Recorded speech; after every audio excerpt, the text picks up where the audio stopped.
I will call the July 20, 2009 meeting of the Anchorage Planning and Zoning Commission to order.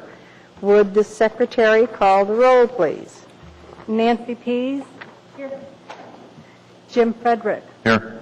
Connie Yoshimura. Here. Tony Jones. Here. Arthur Isham. Here. John Weddleton. Here. Thomas Wang. Here. Bruce Phelps. I believe Mr. Phelps is excused for this evening. Okay. And we do have a quorum. We don't have any minutes on our agenda, so Mr. Isham, can you handle disclosures? Yes, ma'am. Ms. Pease, do you have anything to disclose this evening? Nope. Okay, Mr. Frederick? No. Mr. Yoshimura? No. Ms. Jones? No. Mr. Wang? No. Mr. Weddleton? No. And I have none. Okay, so under, still continuing under item C, special orders of business, we have a resolution 2009-038, and this is a resolution recognizing and honoring Thomas P. Nelson for his 35 years of service with the municipality of Anchorage.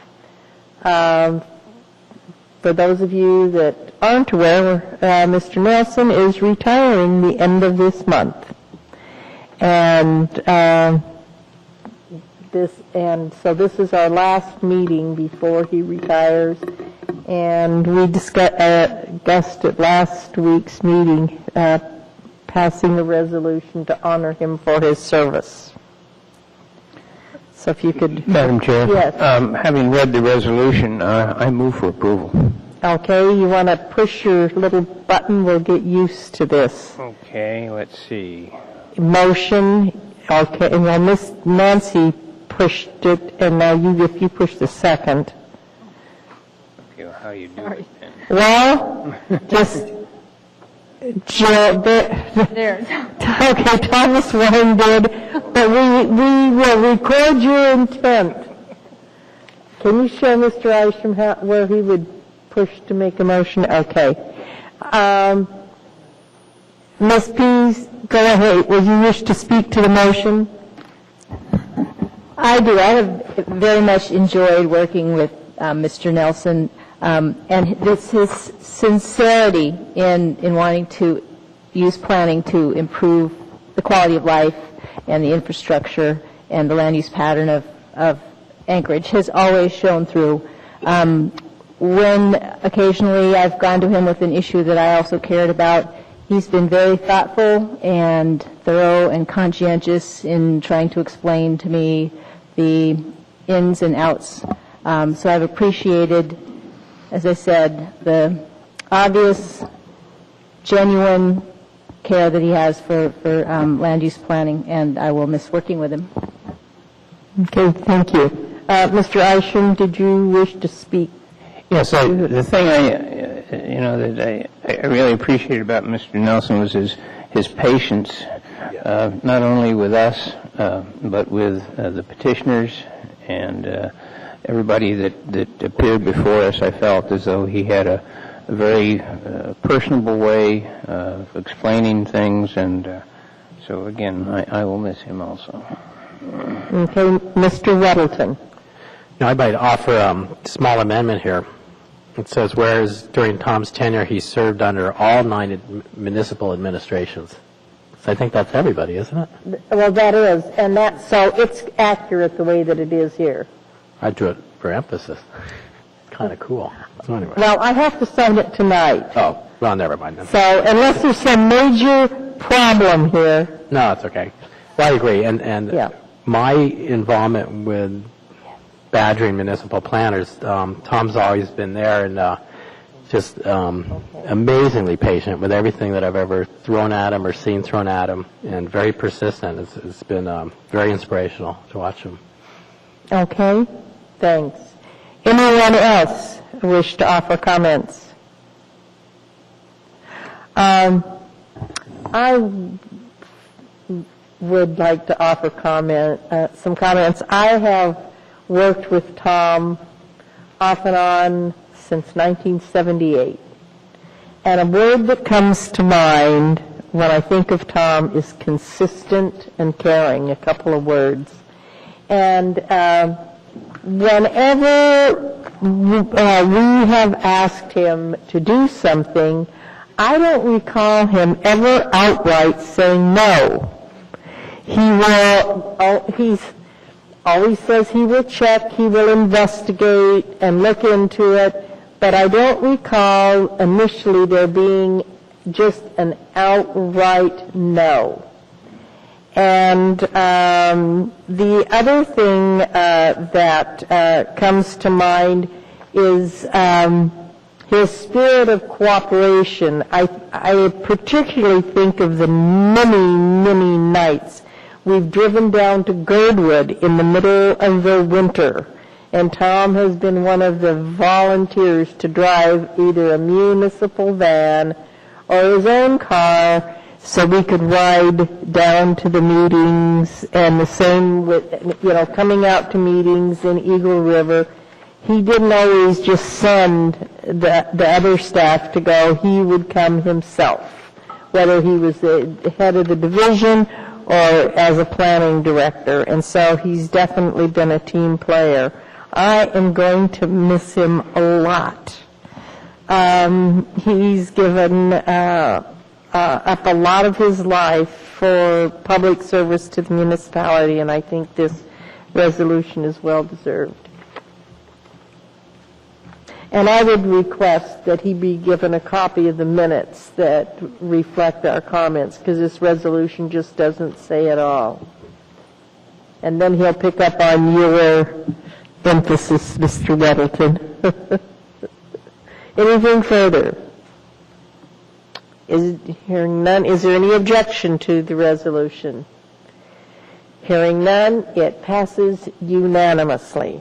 And I'm going to just go ahead and sign 2 copies now and give them to the secretary. So she can have Mr. Weaver sign them since he's acting director today. And we'll give one to Mr. Nelson and we'll have one for our records. Madam Secretary, you're in charge. Okay.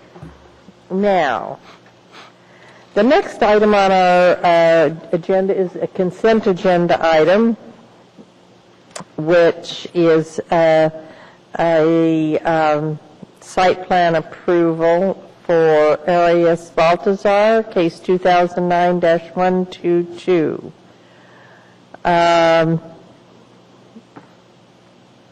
A motion for approval would be in order.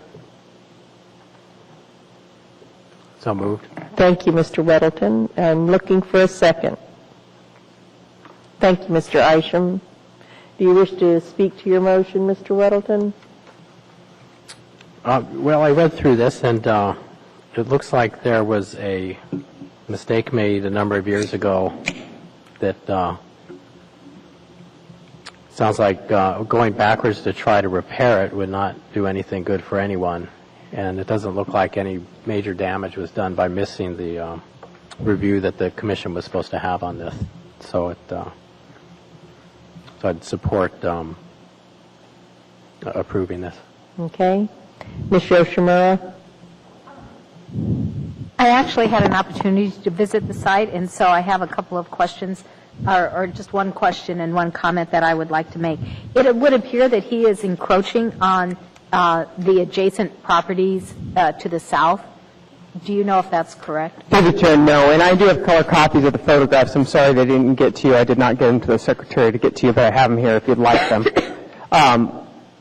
No, he's not. What it is he's been, this site has been a problem for years. That whole area from the greenhouse south has been a problem for years. Mm-hmm. And there's been a lot of parking encroachments, building encroachments over lot lines, et cetera. When he went through the rezoning to clean up the zoning because he was operating the tire shop, which was not allowed under the SLs, the SLs were modified to allow that at the time, he was encroaching with his parking actually to the north, which you can see on one of the early site plans, which is on page 6 of the staff packet. And that property to the south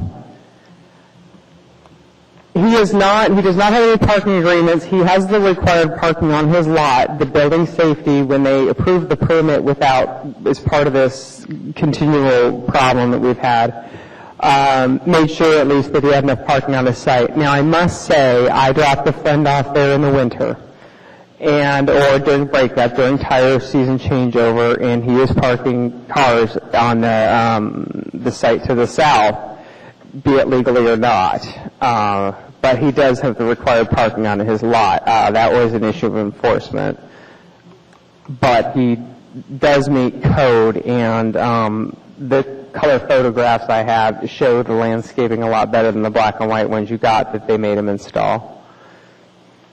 When I was there yesterday, it would appear that he had a commercial truck that was parked to the south or partially on the south side, and that there were tires that were also stacked that were perhaps encroaching on his lot line. If his lot line is a straight lot line back. It's a straight lot line back. Right. It's a narrow lot. Right. He also has had a Connex issue over the years that has been problematic. That may be going on as well. A what issue? I'm sorry. Connex issue that was placed over the lot line to the north. Okay. I know the Connex is still there. I'm sure you saw it. Okay. But it had been placed over the north. But if that's the situation, we have been, code enforcement has been after him off and on over the years as a continuous enforcement issue on storage of tires. And if you saw that yesterday, then I will contact the officer in charge of the area tomorrow. Okay. I have one other comment that I'd like to make. Is there any requirement, any municipal requirement that we require these sites to plant a certain amount of landscaping, but the owners or the users don't take care of the landscaping? Well, the maintenance is required. I mean, the planting and maintenance is required. It's a requirement of the property owner. If they don't, it's a violation. And, of course, code enforcement is a complaint-driven organization. They are required to maintain it. Due to the number of parking spaces he has, he's not required to have interior parking lot landscaping. No. So he doesn't have that. He has some of the landscaping, like on the north side, is right-of-way landscaping that's in the right-of-way, which is a problem with right-of-way maintenance on the landscaping. Some of his, I'm not by any means an expert on any type of trees, but to me it looks a little bit like it may not be surviving very well. Right. So I think this is one of those situations where, having spoken with Mr. Weaver about it, he was going to go out to the site as well, and when I let him know tomorrow about the tires, we will get code enforcement to go back out there, because part of this arrangement, that this was obviously our mistake too with building safety, is that we are going to have to keep code enforcement on this site. Part of it is a problem of that type of business that gets so run over during certain times of the year, they just get stacked up. It's not a big enough lot. It's a mom and pop business, and they don't have enough storage. But part of it is the fact that the law is the law, and they must maintain the Right. I would just encourage code enforcement or whatever to make sure that he stays within his lot line and that some attempt is made to maintain the landscaping, which, like you said, looks pretty shabby. Will do. Thanks. Okay. Any further comments? If so, cue in, please. Seeing and hearing none, is there any objection to the motion? Hearing none, that is approved.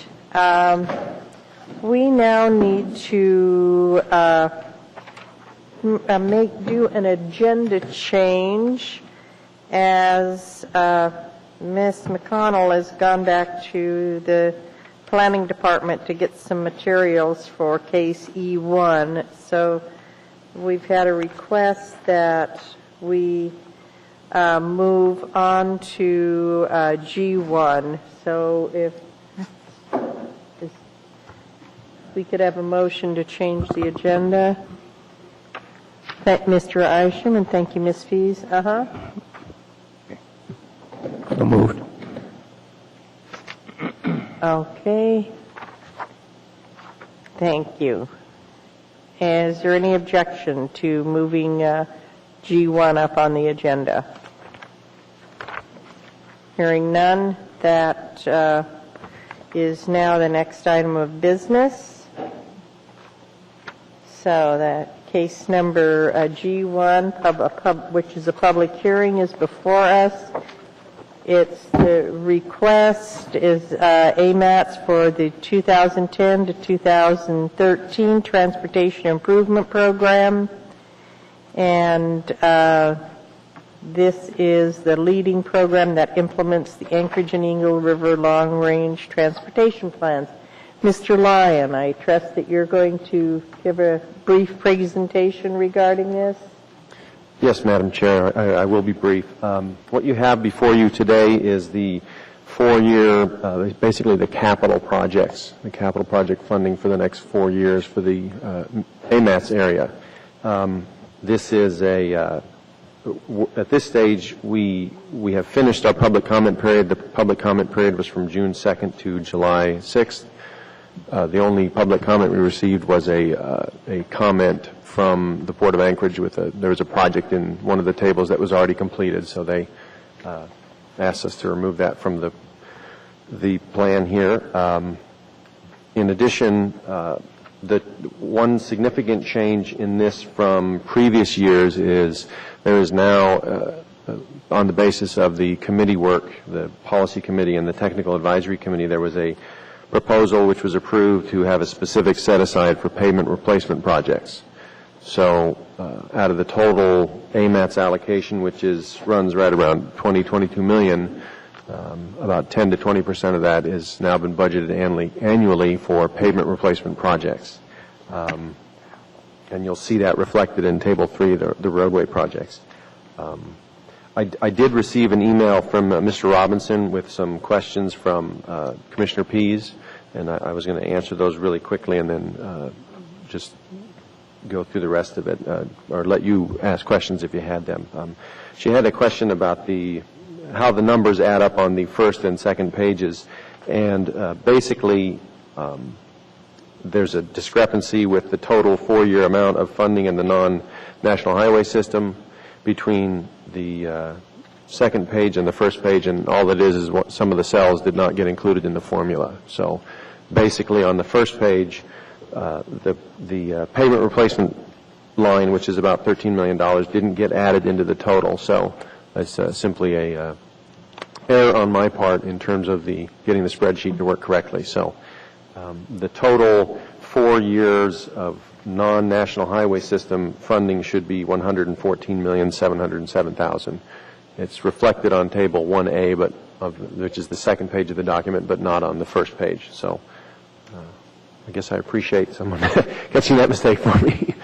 And then the second question that Commissioner Pease had was about Table 4, which is the transportation enhancement projects, and asked why there was a gap between the pavement or the transportation enhancement projects that were happening in the first couple of years, and then no more enhancement projects after that, the early ones. And basically what the situation is, we spend 10 to 20% of our total funding on transportation enhancement type projects, and that's about $2 million a year.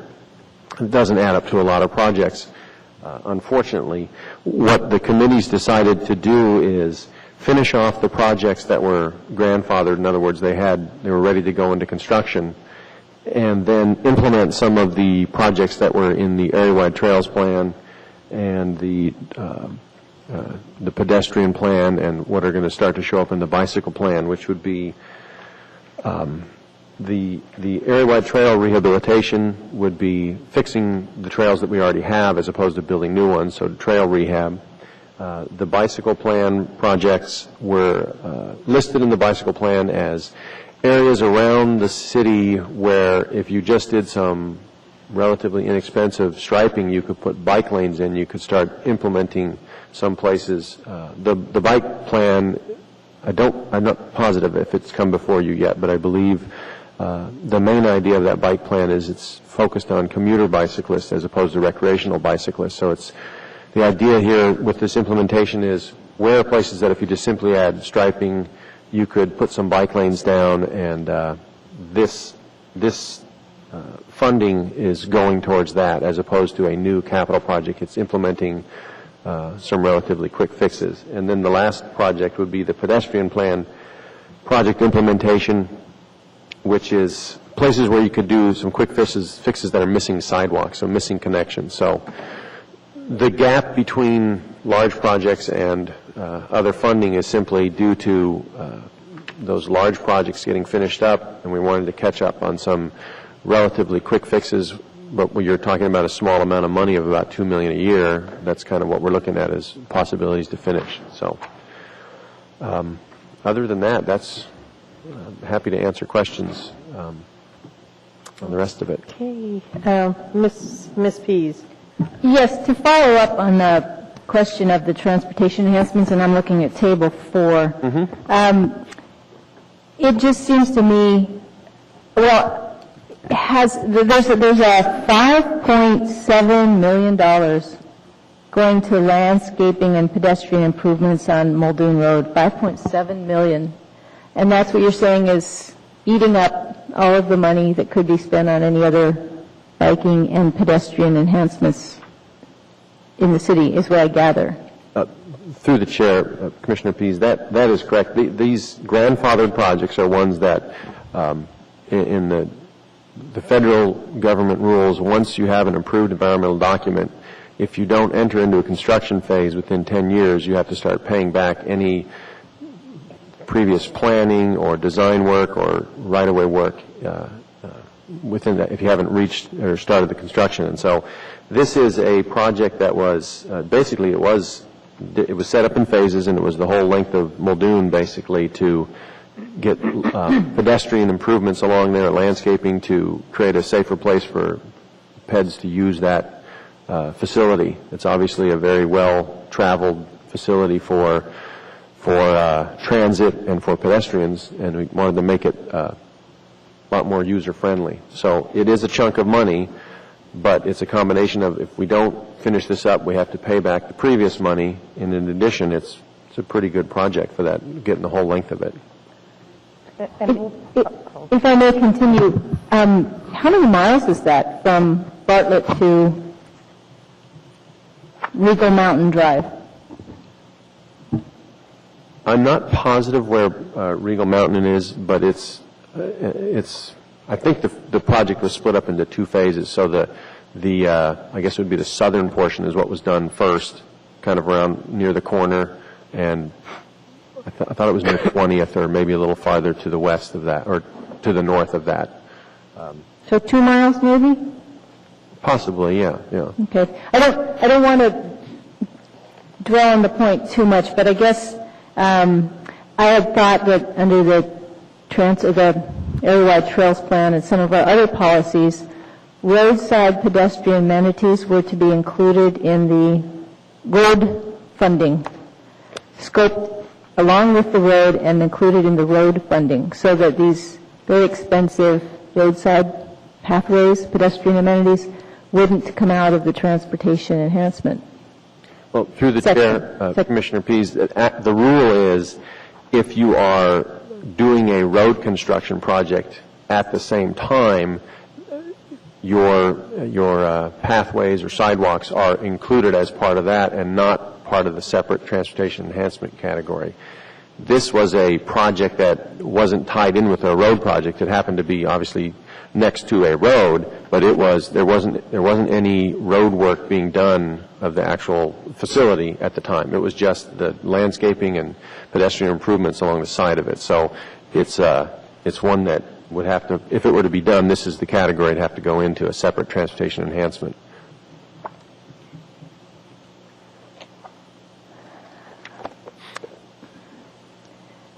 And at this time, what flexibility would there be to not focus? We basically have 3 years in which, 2010, 11, and 12, in which there's only pocket change in the form of $100,000 studies for any other area in town for transportation enhancements. And to me, that seems like a major imbalance in serving one corridor, not even just one neighborhood, but one corridor. Is there any flexibility at this point in the form of our influence to say that we would want to provide a little bit more broad or widespread benefit in the next 3 years?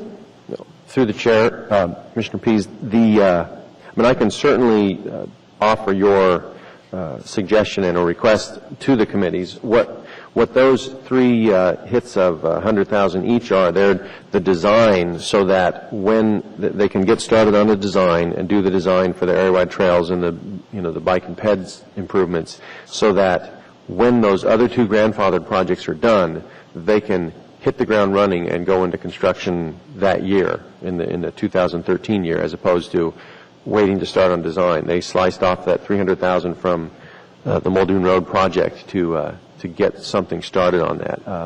The problem again is these projects, if they don't enter the construction phase, they have to pay them back. And if you look down below on the other projects that we have that show under project number 3 and 4, the Eagle River Greenbelt Access and Pathway and the Campbell Creek Trail grade separation, those are both very expensive projects. And the concern is if we get started on those, you can get yourself in the situation of saying, well, we've grandfathered those projects because we have an approved environmental document, and one of them is a $20 million project. And if your allocation for this category is $2 to $2.5 million a year, it's going to take forever to get built this way, and without some assistance in a state grant or something, those are going to be tough to build, and you would get yourself on the hook of having to pay that money back if you didn't get started. And that's why the committee said, well, why don't we do these other projects which are less expensive,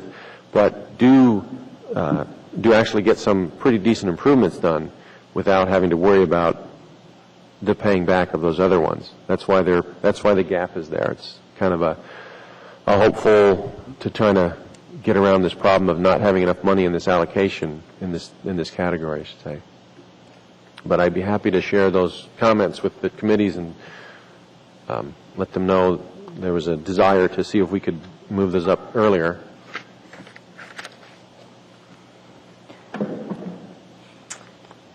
Okay. Mr. Weddleton. I had a question on this now. We looked at some scoring scheme a month or so ago. Are these rescored every year? And we're looking at a newly scored list? Through the chair, Mr. Weddleton, we rescore the projects every 4 years. Okay. So every time we are going to build a new tip, so the next tip after this would be the 14 through 18 tip. Mm-hmm. And so sometime in 2013 or so, we would put out the call for nominations and rescore projects that were nominated and projects that are still in the tip that haven't been built yet. So when was the last scoring on this list then? We did these in the January, February time frame of this year. Of this year, okay. So I was curious on the Spenard Road project. Part of that was approved, and the rest was, did you rescore that after the big hullabaloo about that? It's still on the list, which doesn't really bother me, but I'm just curious. Through the chair, Mr. Weddleton, I'm pretty sure we did, but we must have, because it's not grandfathered. So if they're not grandfathered, we automatically score them. Yeah. You can see it down at number 5, I believe. Mm-hmm. And I think if I remember correctly, we just scored the portion that was from Hillcrest back to Benson or so, because stuff down the hill is bond funded, as you pointed out, and the rest of it is they're looking at it for the couplet program, and so that might be in a different category. Okay. So you could do, every 4 years you do rescoring, but in some cases where some part of the project was done or something, you might rescore in between those 4 years to do this tip? Right, through the chair. Oftentimes, as you go along, you look at a project and say, that's just too big to bite off in one chunk, let's break it up into phases, and so you finish one phase and then you can work with the rest. Right. Okay. And rescore the rest. So, because it's not static then for 4 years. One scoring, everything stays that score. It'll change as conditions change then. Right. Okay, great. And then you still have, the Knickarn Crossing is still in here listed. I think it was all zeros. What's the, Nope. does that come out if? it's part of that whole process? Through the chair, Commissioner Weddleton, that's kind of an interesting part right now because, as you probably know, there's a court case out there right now, and it's discussing that particular topic. And right now, the Kinnick crossing is in the tip, and it shows all sorts of funding there. And if the LRTP amendment stands and it gets pushed into the out years, well, some of this funding might be in here in terms of a design, but the construction funding wouldn't be in here. So we're kind of waiting for the outcome of that to figure out what exactly we're going to do with it. So when I looked at that, I wondered how do we stay consistent? We had a resolution to remove it. So if we look at this, we're just drawing up recommendations, really. Is that correct? Right. This evening. So to be consistent, we should have a recommendation removing the Kinnick crossing from the tip as well. Is that correct? Through the chair, Commissioner Weldon, I would say if what we're doing is being consistent with the LRTP amendment, which moved this project into the out years but kept it in the long-range plan, you would have to move. You could have something that says, move the construction funding out. And then that would exceed the time frame for this plan, so they would logically drop out. The construction funding would drop out, but the design, I'm not 100% positive if you move it completely to the out years, that means you can't do design work right now. If that's the case, then yeah, we would move that project out of there. But you could leave it in with zeros in there, I guess, but if it's out to the out years and you're not supposed to do anything on it until 2018, then you could move it out. So I guess a recommendation would be to modify the Kinnick crossing references to be consistent with the recent modification in the LRTP. Would be okay. Thanks. That's probably a good idea. When we released this for public review on June 2nd, the LRTP had not been amended. So this is how it was when we released it. Obviously, some things have changed since then. Okay, good. Thanks. Okay, Ms. Pease, you have further questions? Yes. That was one of them. But on the couple of, first a general question, and that is, how does this set a framework or not set a framework for some of the individual projects that the community councils have been asked to help score? Obviously, there's a much longer list of projects than reflected here. So what happens to all of the other projects that community councils have been asked to comment on, and when do we review that entire ranking?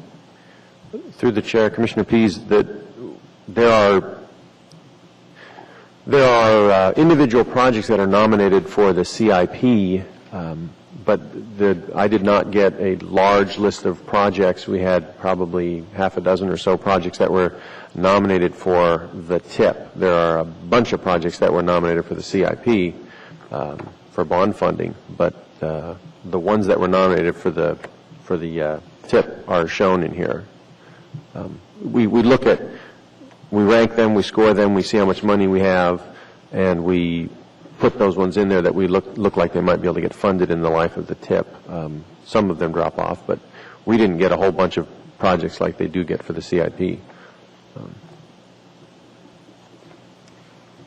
Yeah, I guess I wasn't necessarily thinking about the CIP project. The one that pops into my mind since we just reviewed the Hillside District Plan is the old Seward Highway at Potter Marsh.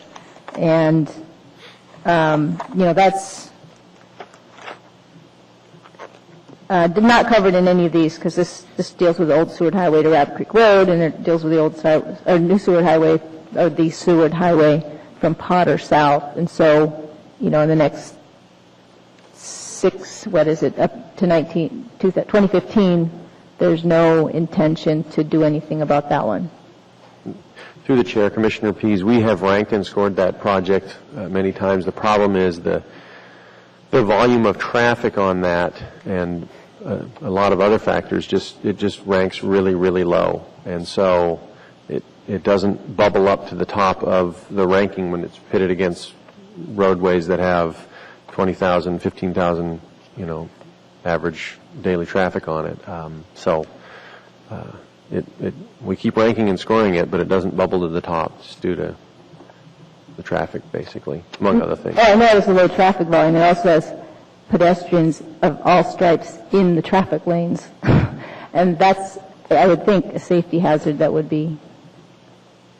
could be tragic. But, so I thought perhaps there was another version of the tip with more detail that we'd be looking at, but you're saying this is it.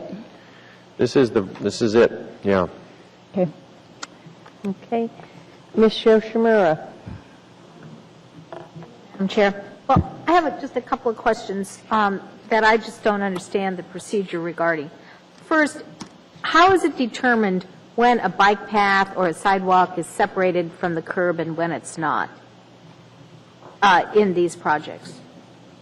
Is it just a design criteria, or can it be stipulated that there should be separation, or how does that work? Through the chair, Commissioner Yoshimura, if it's a pathway or a sidewalk or whatever that's in connection with a road project, then that's a design issue, and that's when it goes to whoever's designing it, whether it's the municipality with PM&E or DOT.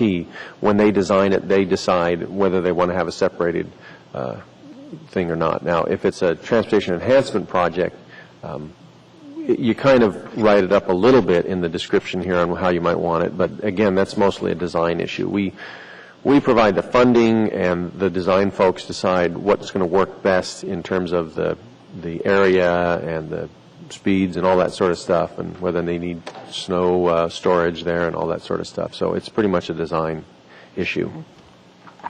So there really can't be, just anecdotally, it seems to me that if you separate the sidewalk or separate the bike path, you have a lot more pedestrian traffic. And the road going, I think it's Eagle River Road or Eagle River Loop Road, that's just being improved now from downtown Eagle River going up the hill.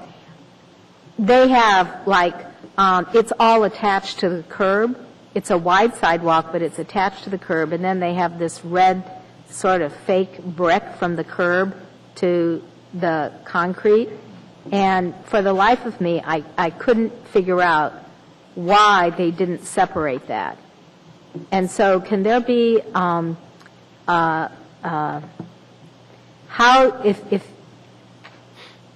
if there is a preference for detached sidewalks and bike paths, how do we get that accomplished? Because I think almost everyone would agree that if it's detached, that you're going to get a lot more pedestrian traffic, and it's a lot friendlier environment for walking and biking. So that's outside the scope of what we're talking about here. Is that correct? Yeah, through the chair, Okay. Commissioner Yoshimura. Yeah, that is the design. I mean, we can offer comments when the design projects come through, and certainly that has happened before. We could put it in our policies and procedures that when it came down to the enhancement, it would be a suggestion, but again, those are design issues and kind of outside our scope.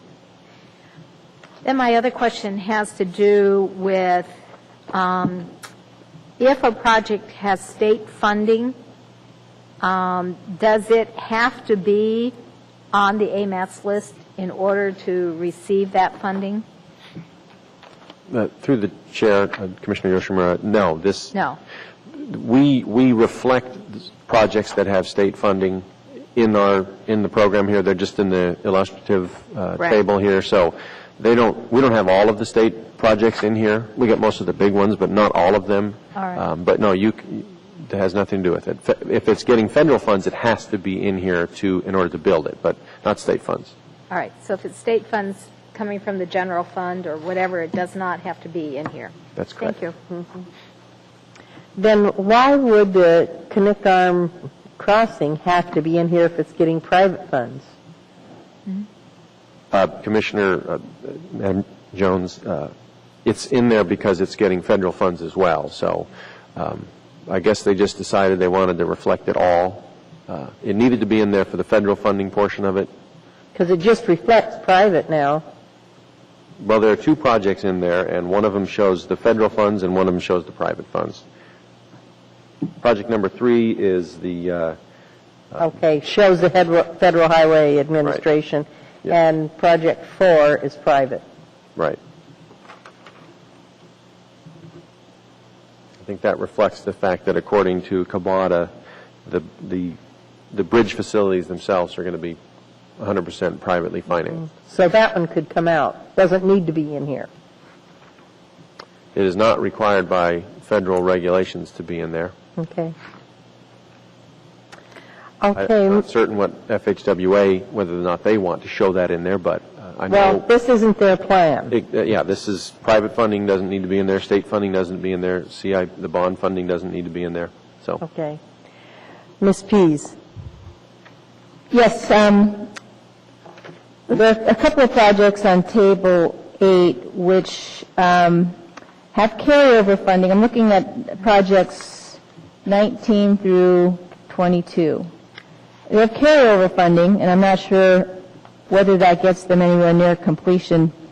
Then there's no funding in the next 6 years or so. And I wondered whether that means these projects are finishing up, or they're being dropped, or what?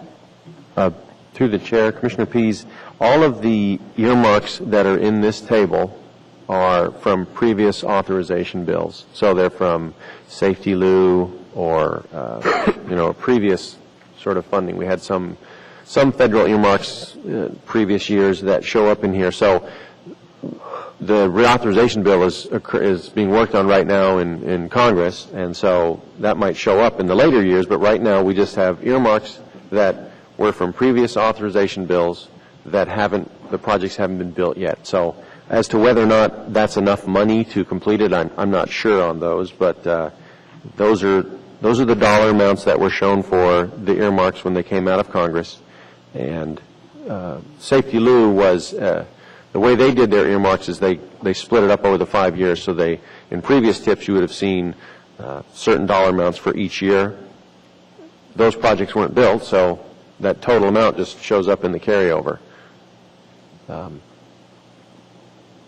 guess my point would be, it looks as if with Project 21, 48th Avenue, there's $24 million, so that looks to me as if it might be fully funded. But I'm just wondering whether with the Alaska Native Medical Center intermodal parking facility and Port of Anchorage intermodal facility, whether those run into the situation of requiring additional funding because with the same flavor as the Muldoon project, we've started it, now we have to finish it. And then there's a different category, which is that Toilsome Hill and Canyon Road project, which I'm curious to know if $2.1 million gets you anywhere with those two. I wouldn't think it would. Through the chair, Commissioner Pease, the Project 19, I know nothing has been done on that, so there's no concern about having to pay anything back because they haven't spent any money. The Federal Highways or FTA in this case, is looking very closely at the earmarks that have come to the city and haven't been used, and if they're not used very soon, they're just going to take it back. So that's Project 19. I'm not positive about Project 20. I know they have done some work on some work down there, but I don't know. I'm going to guess that's not a total amount there. And then Project 21, that's about a total amount there for the whole project, and that's obviously being worked on now. It's my understanding October is when they hope to have that open. It may not be completely finished, but it will be for the most part finished. And then Project 22, I'm not certain the scope on that one, so whether or not that is the total amount. That's a state grant, so we reflect it here, but it's not something I know too much about. It's outside of my scope. Okay. Thank you. Does that conclude your questions? Well, yes and no. If I can just, one more point on that. How do we know then if this is really a 4-year fiscally constrained budget, if we don't know that these projects that look a lot bigger than the money allotted to them now might require additional funding in those 2010 to 2013, that period? Well, through the chair, Commissioner Pease, the federal government requires that our allocation that we get be fiscally constrained. That would be tables 3, 4, and 5. This table right here is just illustrative. They require that all federal earmarks go in here. And it was a policy or a suggestion of previous AMAT's policy committee and technical advisory committees that we include state grants, state bonds, and things of that nature. So whereas normally this was just earmarks in here, it's kind of been a hodgepodge of other things. It's not required that this be fiscally constrained. It's the joy of earmarks that someone may get $2 million for some project and it can't even slightly finish the design on it, but we're required to show it in here. We don't have a way necessarily, without doing a lot of work, of finding out exactly how much these projects cost, because if they haven't had any design work done on it and they just say, well, we got $2 million out of Senator Stevens or Congressman Young or Senator Murkowski, here it is, let's show it here. We have to show it, but these are what these people have asked for, and I have no idea of knowing if that's anywhere near enough to finish, but the fiscally constrained part does not include Table 8. So I certainly appreciate your concern, and I agree with it. We don't need to have the state funds in here, but we do need to have the federal ones in here, and that's just kind of the way it works. Okay. Does anyone else have any questions? Anyone else? I have a couple. Who made the selections about which projects the stimulus funds were going to be allocated for? Madam Chair, the Technical Advisory Committee, after staff came up with suggestions, made their recommendations, and then it went to the Policy Committee for the final approval. The Technical Committee recommended, I believe it was $2-some-odd million that went into the pavement replacement program. The Technical Committee also recommended putting a certain amount into replacement buses. The Policy Committee, when it got to them, recommended putting not as much money, if very little money, into the replacement buses. I don't see any in replacement. Well, there's money in replacement buses, but the stimulus money I don't believe is in there. No. They recommended putting it over in the pavement replacement and also finishing off some of the Old Glen Highway. And there was one more. There were 3 things that it was designated for. There were 2 fairly large sums of money. One was for Old Glen reconstruction, and one was for the pavement replacement program. And then there's another that is for Ship Creek, the intermodal facility, I believe, at Ship Creek. Anyhow, I was just curious who made those selections. The Policy Committee, at the end of the day, made the final choice. Table 9, item 1. These are National Highway System and non-National Highway System improvements outside of AMATS, but within the municipality of Anchorage. And item 1, the Whittier Maintenance and Operations. Is the Whittier Tunnel within the municipality of Anchorage? Madam Chair, I don't believe it is, although maybe a portion of the beginning of it is. I'm not 100% certain of the boundaries. I know it's outside of AMATS, but... Yeah, I would just be curious. The reason I ask is I've done a lot of map making for utility districts and governmental units, and I have a sense where the Whittier boundary is and where the municipal boundary is, and I have always been under the impression that the Whittier boundary was on the other side. Yeah, but maybe the municipality does go all the way through the tunnel. I'm just curious. It's okay if you don't have an answer right now. Well, I'm going to find out. That's a good question. Okay. And so why is it that we have projects in here that are outside the AMATS boundary, just as a point of curiosity? Madam Chair, the feds have just requested that if it's inside the municipality but outside AMATS, we just show it there as illustrative again. Similar to Who said that? Federal highways. Okay. But it's really not officially part of the AMATS. No, ma'am. Okay. And then Table 10. Is this just explaining the projects that are mentioned in that line item on Table 3 about pavement replacement?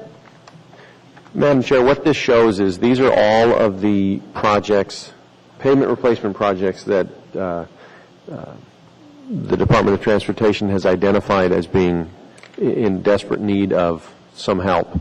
And in order to give them some flexibility related to, how bad a road may deteriorate over 1 or 2 seasons and the design work that might need to be done on these, they're shown here. This is just the total amount. They're not in a priority order, but it allows them to combine some AMATS funding along with any maintenance money that they may have to get working on some.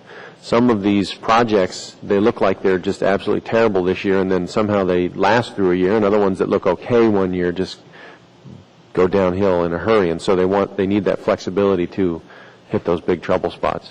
Okay. Well, who's going to go through and rank these? Madam Chair, these are, DOT has ranked them based on the current state of how much rut there is and all that sort of stuff and the cost. But again, you may have 2 roads that have very similar rutting, and at the end of the next spring, one may be a lot worse than the other. I'm not a pavement engineer.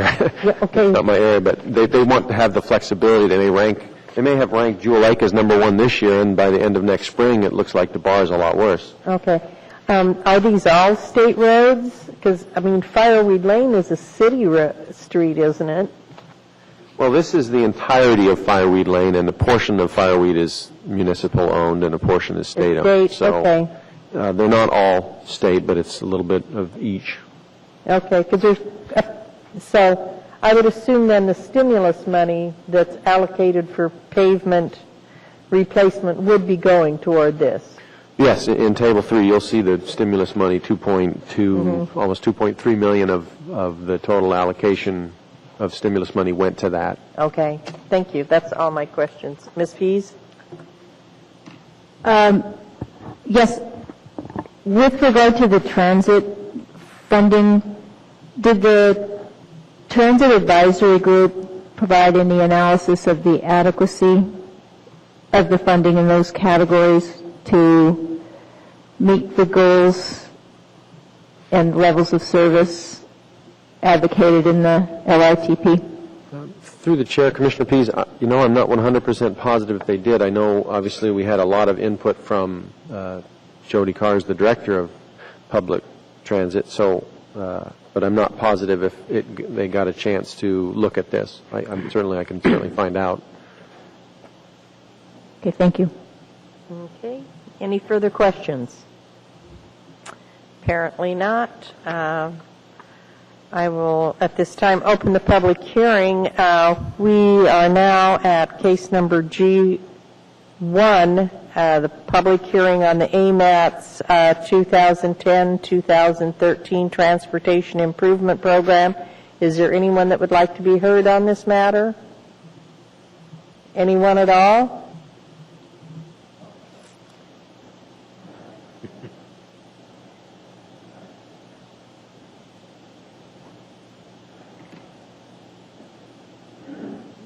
Yes, ma'am. Could you speak into the microphone, please? Hi, Jackie Ransom.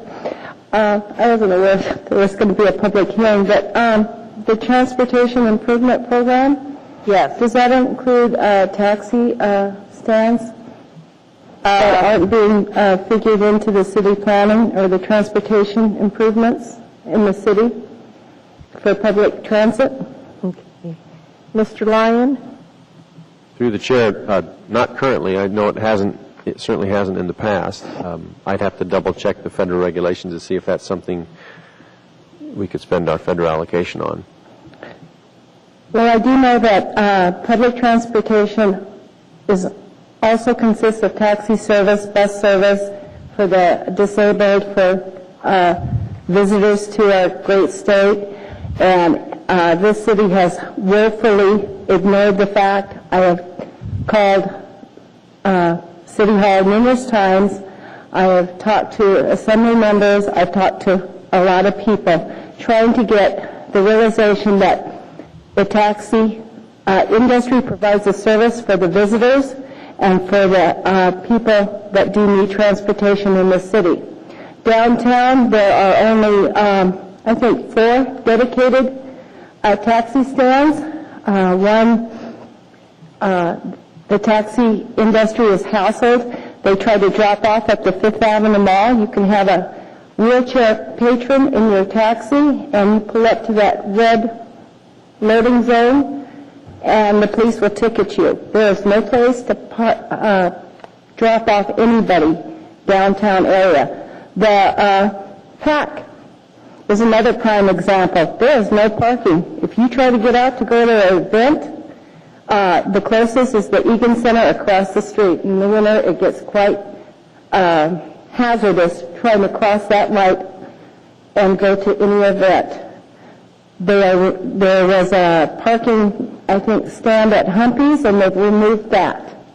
So the new Denia Center, I don't see any parking for taxis, limos, or anything. So if this city is going to continue to grow, they're going to eventually, I would think, be aware that the taxi industry provides a service to the community. There are a lot of individuals that do not drive in this community. The bus service doesn't run 7 days a week. It doesn't run on holidays. It doesn't run late at night, and there's no place to park. So, thank you. Thank you. Any questions? Yes, there is. I have a couple of folks that have questions for you, ma'am. Mr. Weddleton. Hi. Yes. This is interesting to me. What is a taxi stand? How big? It's like a parking space off the where you can park and wait for a call. There's one by the Hilton right there, and it's a dedicated for taxis only. And they wait, and there's a lot of customers that come out of the Hilton. It's a taxi stand. I argued Midtown Walmart. There was no place, you know how the traffic is so busy at Midtown Walmart. Their security guards do not allow anybody to park up by the doors, even offload and loading. You can be an active offloading a customer, and their security guards will come up and yell at you to move into the taxis. So I called the Midtown Walmart manager to try to resolve this, because it was getting to the point where they were going to get fisticuffs out there. And I talked to him. I said I would pay for the signage if he would dedicate a taxi stand where taxis, they have a lot of customers that use taxis. He finally researched it, and he put up 4 taxi stands. He paid for the signage and everything. And there's, right when you come out the door, he dedicated 4 parking spots for taxis only, because their store uses, a lot of their customers are taxi customers. All of the big box store developments in this town, nobody thinks about putting a taxi stand. The city requires and federal government requires so many handicap stands per footage, or however that works, so many parking spaces per footage. Nobody is required 1 or 2 taxi stands that a cab could park out of the traffic's way. At Walmart, they would have to dodge pedestrians, cars backing out. If a person says, hey, wait for me, I'm going to go in for a minute, I want you to wait, they have to kind of keep moving in the parking lot and dodge cars. And I know everybody's been there with people walking in and out of that store. And taxi stands take them out of traffic flow and out of way so they can wait for the customers. But they can't keep driving around. It uses too much fuel. Downtown, you won't see very many. At all the new developments, Target out there, there's no taxi stands. There's no place that customers will know. Diamond Center, you can ask them. And if everybody knew where the taxi stand was, they could just say, there's a taxi stand. Go, cabs wait there. None of that is in the planning. Okay. We have some other questions from other folks. Okay. Ms. Pease. You partly answered my question. The existing taxi stands you mentioned a couple at the Sheraton Hotel, and where are the areas that you see that are really lacking? You mentioned the large malls. Yes, all the large malls, nobody is considering taxi stands. All large, where the public meet, the Denial Center. The Sullivan, they have that side little road there that people go into, but it's not designated, and it just happens to be that way. There's no overall planning. Okay. Anything where there's going to be large groups of people, any events that there's going to be large, you can have movable taxi stands when they have stuff. That might work, but right now, there's no thought to the taxi industry at all. Thank you. And how we help move people and the public and enhance our city. Thank you. Okay. Yes, we have another question for you, Mr. Isham. Yes. Yeah, but you would want to see taxi stands required, but would you prefer just to have it sort of based on the situation? In other words, let's take Walmart. You wouldn't have any luck with taxis in Eagle River at the Walmart there because everybody drives. I've never seen a taxi in Eagle River. But maybe Midtown, that would make sense. So it would almost be sort of based on what the clientele would be and the location and things of that nature. Right. Eagle River, they, in the past, hasn't supported the taxi industry or been using them. But within the borough, there isn't a mall in this borough that we aren't set hundreds of calls to, and there's no taxi things. So, Well, how do they do? They just pull up to the front door and... yes, Okay, do they get run off as a result of that? at Walmart they do. It depends on the security guards. Sometimes there's people parked around there. The Fifth Avenue Mall, there's no place to park there. There's no place to drop off, and they do. They get ticketed. The police ticket if you pull up to pick up a person in that red zone there, in the Fifth Avenue Mall, you will get ticketed, and the police will get after the taxi driver. My husband, who drives taxi, was unloading a handicapped person, and he got threatened with a ticket and told he was not to park there for any reason. What is the red zone designated for right now? I think What does it mean? Fire. Okay. there's parking meters. There's so many, and parking is such short supply, I understand, in the downtown area. When I talked to City Hall a year and a half, 2 years ago, they told me to talk to the Downtown Merchants Association. Maybe they could help me out. But I don't think it's the Downtown Merchants Association that should run the planning for this city. I think it's city government should come up with an overall plan and discuss about the parking situation and the transportation situation. The downtown merchants have their own agenda. The city should have the agenda of the public and the overall good for everybody. Mr. Weddleton, did you have a follow-up question? I'm done, thank you. Okay. Mr. Davis?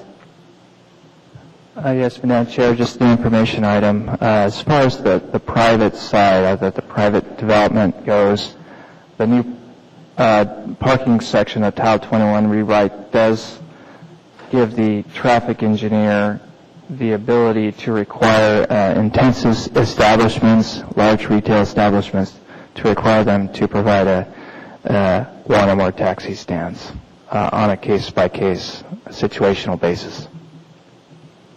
Okay. Are there any further questions from commissioners? Apparently not. Could you repeat your last name for us, ma'am? Ransom, R-A-M like Nancy, S-O-M like Mary. And your first name is? Jackie. Jackie. Okay, thank you so much for coming out tonight. I appreciate it. Thank you. Is there anyone else that would like to testify? Anyone else? Hearing and seeing no one, I'll close the hearing and the matter rests with the commission.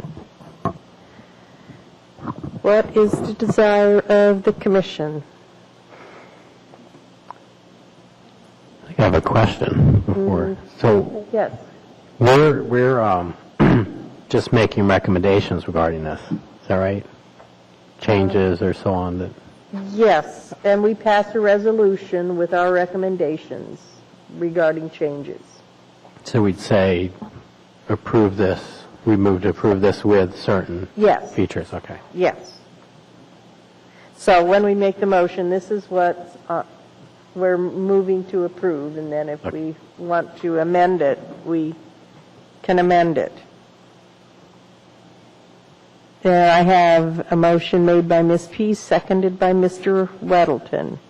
Ms. Pease, you have the floor. Yes, Madam Chair, I move for approval of the 4-year TIP plan for the years 2010 through 2013 with the following changes, and I will be amenable to additional changes from other commissioners. But to start these changes, 1, recommend that additional funding or reallocation of funding be considered in the transportation enhancements budget in order to provide more widespread bike and pedestrian connectivity in the short term, as identified in the comp plan, the bike plan, and the pedestrian plan, particularly to provide alternatives to vehicle transportation in the major employment centers and town centers. Second recommendation would be in Table 8 to delete Project 4, which is the, I gotta flip to it.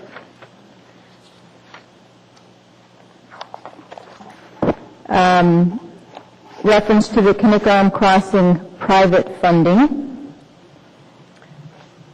Okay, I think we better take these changes one at a time, maybe, to see if we can get agreement. Okay. Is that going to mess you up, Jill? Okay. Was there any objection to the first proposed addition? I think we're going to need to take these as, okay, I think what we're going to have to do is treat that as an amendment. Each one of these is an amendment, Ms. Pease. Okay, we're going to have to set this up a little different.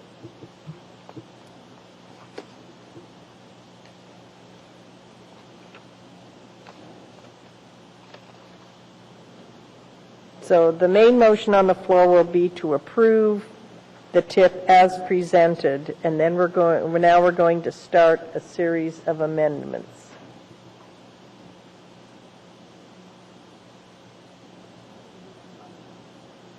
And this will be a motion to amend, and this will be the first proposal that Ms. Pease stated. Okay, well, the mover would be Ms. Pease, if she would like to push her button again. And we need a second for that first proposed amendment, and Mr. Fredericks seconded it. And do you have it on your screen so you can summarize, Madam Secretary?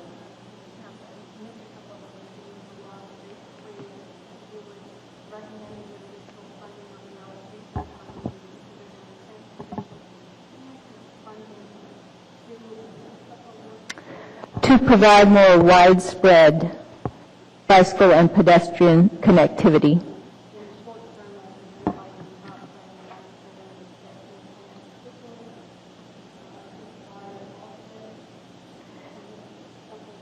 Alternatives, particularly to provide alternatives to vehicle transportation in the major employment centers and town centers. I suppose it should say in and between the major employment centers and town centers.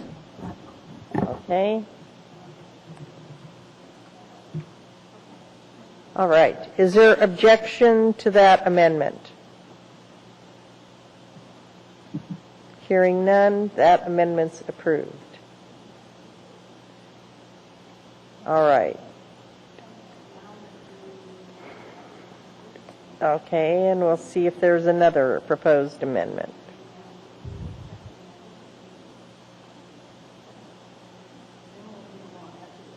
Okay.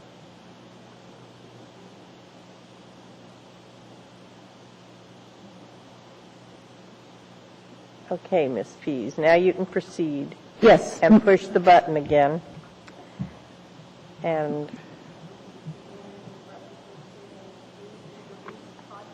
Project 4, which is the line item that shows the private funding for construction of the Kinnick Crossing Bridge facility. And that is on the basis that that's private funding if it happens and doesn't need to be part of the TIP. okay, is there any objection to that motion? Mr. Wang, you wish to speak? I guess I'm just curious, I mean, why we're deleting, we don't control it one way or the other. Are we making reality, or are we reflecting reality and we're offended by the reflection of reality that we're seeing? I guess I don't know what we accomplish by doing that. I mean, if it's the convention to reflect private funding, then I don't know why we It's single not out. the convention to reflect private funding. Okay.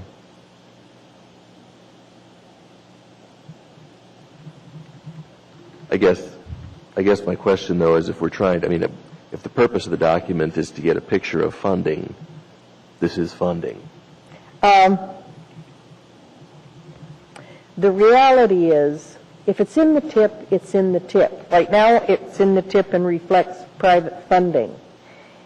My concern is this, I'll be blunt, is that I have seen funding sources change, and the AMATS process is not as public a process as when the long-range transportation plan is changed, or if this was considered a major change and it had to get put back in, then it would go at least through a public hearing process again, and the public would have an opportunity to see.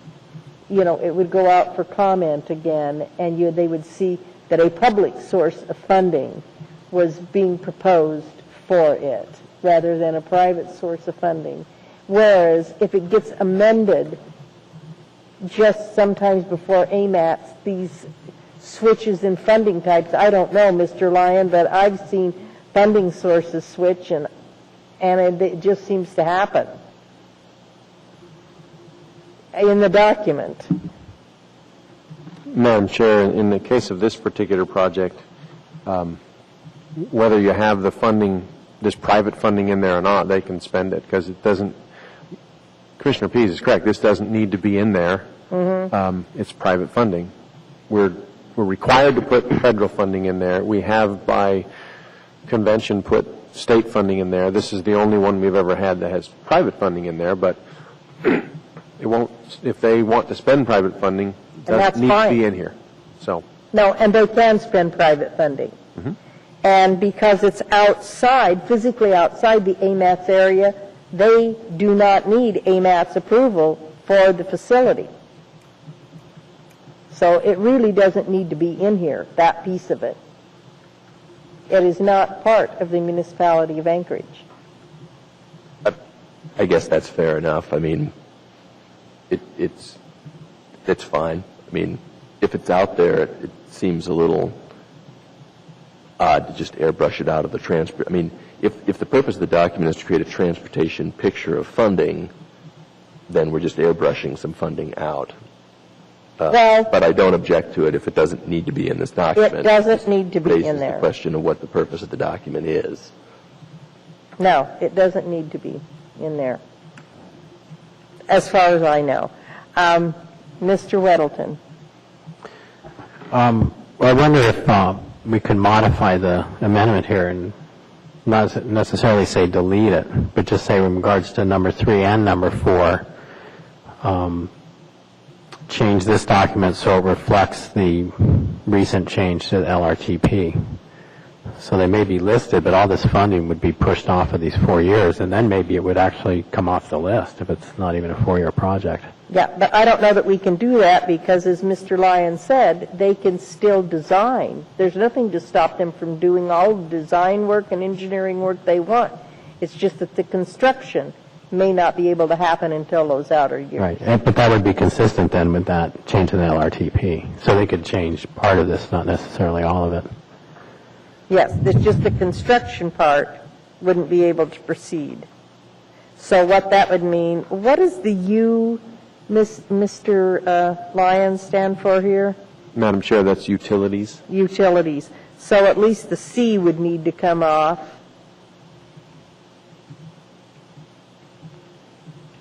And maybe the U, but certainly the C.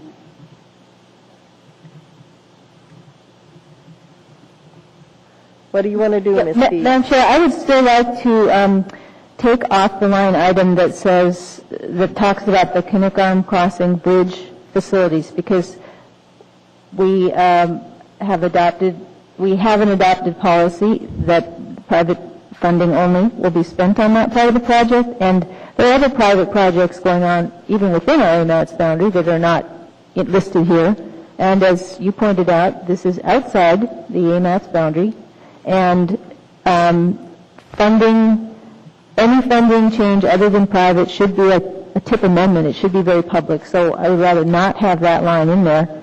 And then I was going to make a second amendment to line 3 to have that reflect the Assembly's recent deferral or delay of that project. But I do want to have my original amendment, which is that line 4 doesn't belong in this document, and it doesn't hold up the private spending, but it just doesn't belong in this document, and that helps to close the door a little bit on behind the doors new funding, or public funding sneaking in there in that part of the project. Okay. Well, I'll withdraw my suggestion and I'll support the amendment. Okay. Is there objection to this amendment to delete line item 4 in table 8? Hearing none, that line is deleted. Next, Ms. Pease. The next amendment would be with regard to line 3 on that same table, project 3. Just a minute. We have to set up another motion to amend. Oh, each time.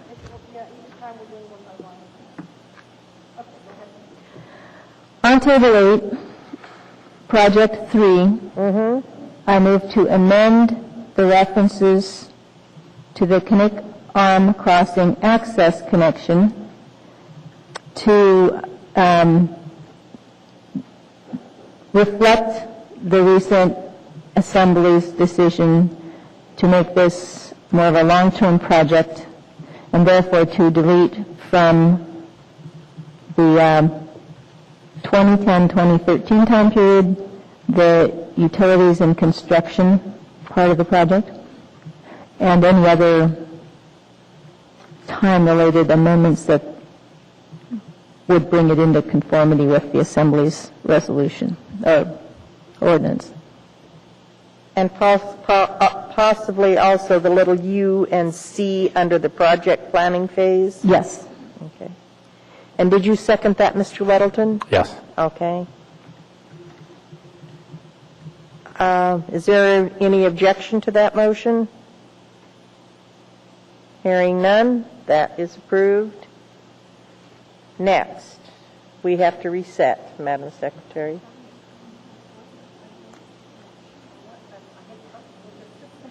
Well, if it starts going real slowly, we'll just start making motions the old-fashioned way. Back to the motion. Yes. All right, Ms. Pease, do you have another proposed amendment? Yes.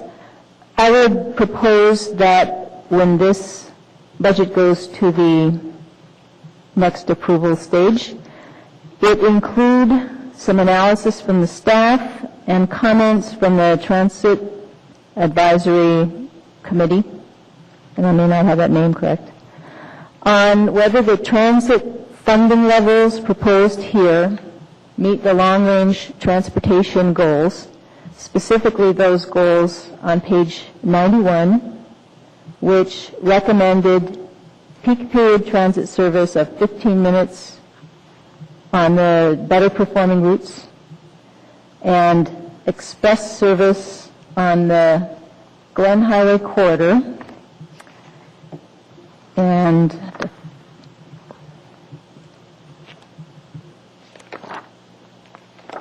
at 10-minute intervals,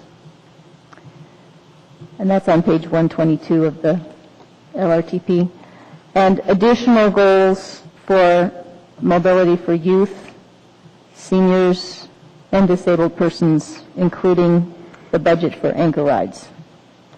So again, that would be analysis by staff and comment by the Citizens Advisory Group on whether this budget gets us is in accordance with those adopted goals of LRTP. Okay. Is there a second for that? Thank you, Mr. Frederick.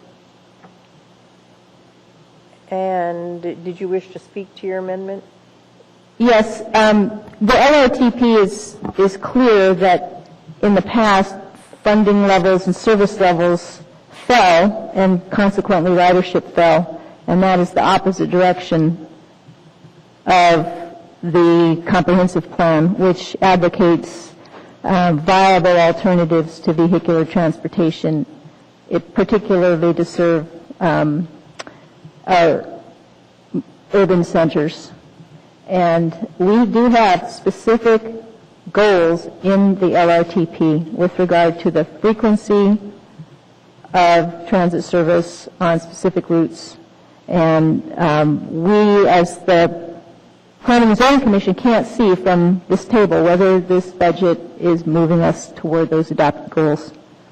Since it has not happened in the past and we've actually regressed, I think it's really important to see if this funding moves us toward those goals. So that analysis needs to be added before this is finally adopted. Is there any objection to that amendment? Hearing none, that is approved. Any further amendments, Ms. Pease? Yes, I have two. Okay. You have the floor. I would like to request that staff provide some sort of... Is it set up right? It doesn't look like it. Oh, For a motion to approve. And to amend. Okay, well, okay. Okay. I would like staff to provide a response to the public comments we received on the inadequacy of taxi stands as part of the choices in travel that we're supposed to provide under our comp plan and our LRTP goals. This doesn't necessarily mean there would be a need for funding, but there might need to be some sort of analysis of the adequacy of taxi stands at our sort of travel destinations. Okay. Is there any Any objection? Were you trying to get Q in to talk, Mr. Isham? Okay. Is there any objection? Hearing none, that is approved. I might just note that we might want to look at the taxi stands at the Anchorage International Airport. That is one of the most dysfunctional taxi stands I've ever encountered in my entire life at an airport. In the wintertime, you will freeze bitterly trying to get to a taxi and then have the privilege of standing outside in the cold at 2 in the morning waiting for one. Ms. Pease, you have the floor. Yes, the last amendment that I propose is to Need that, change that. Oh, we got it. Okay. request of staff a reevaluation of the eligibility of the Old Seward Highway from Ladder Creek Road to Potterville Road for possible eligibility under the Highway Safety Improvement Program, and on the basis that although it is a lower trafficked road, there is a severe hazard because of the intermingling of high-speed traffic and pedestrians, bicyclists, and other wheeled conveyances, skiers, and so forth, roller skiers, rather. And I'm just going to pass down the row the photos from our Anchorage Hillside District Plan Tour, and the top 2 photos show the situation in case anybody needs to remember. Okay, is there a second to that? Thank you, Mr. Weddleton.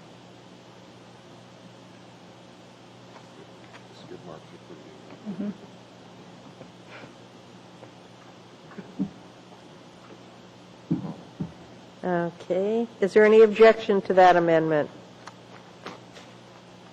Hearing none, that is approved.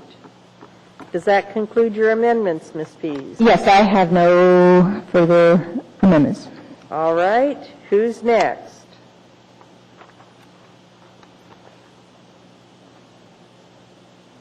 Does anyone else have amendments?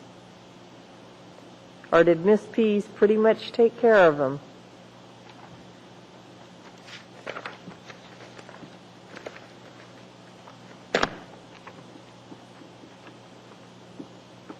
Mr. Weddleton, did she take care of all of your concerns? Oh, I'm good, thank you.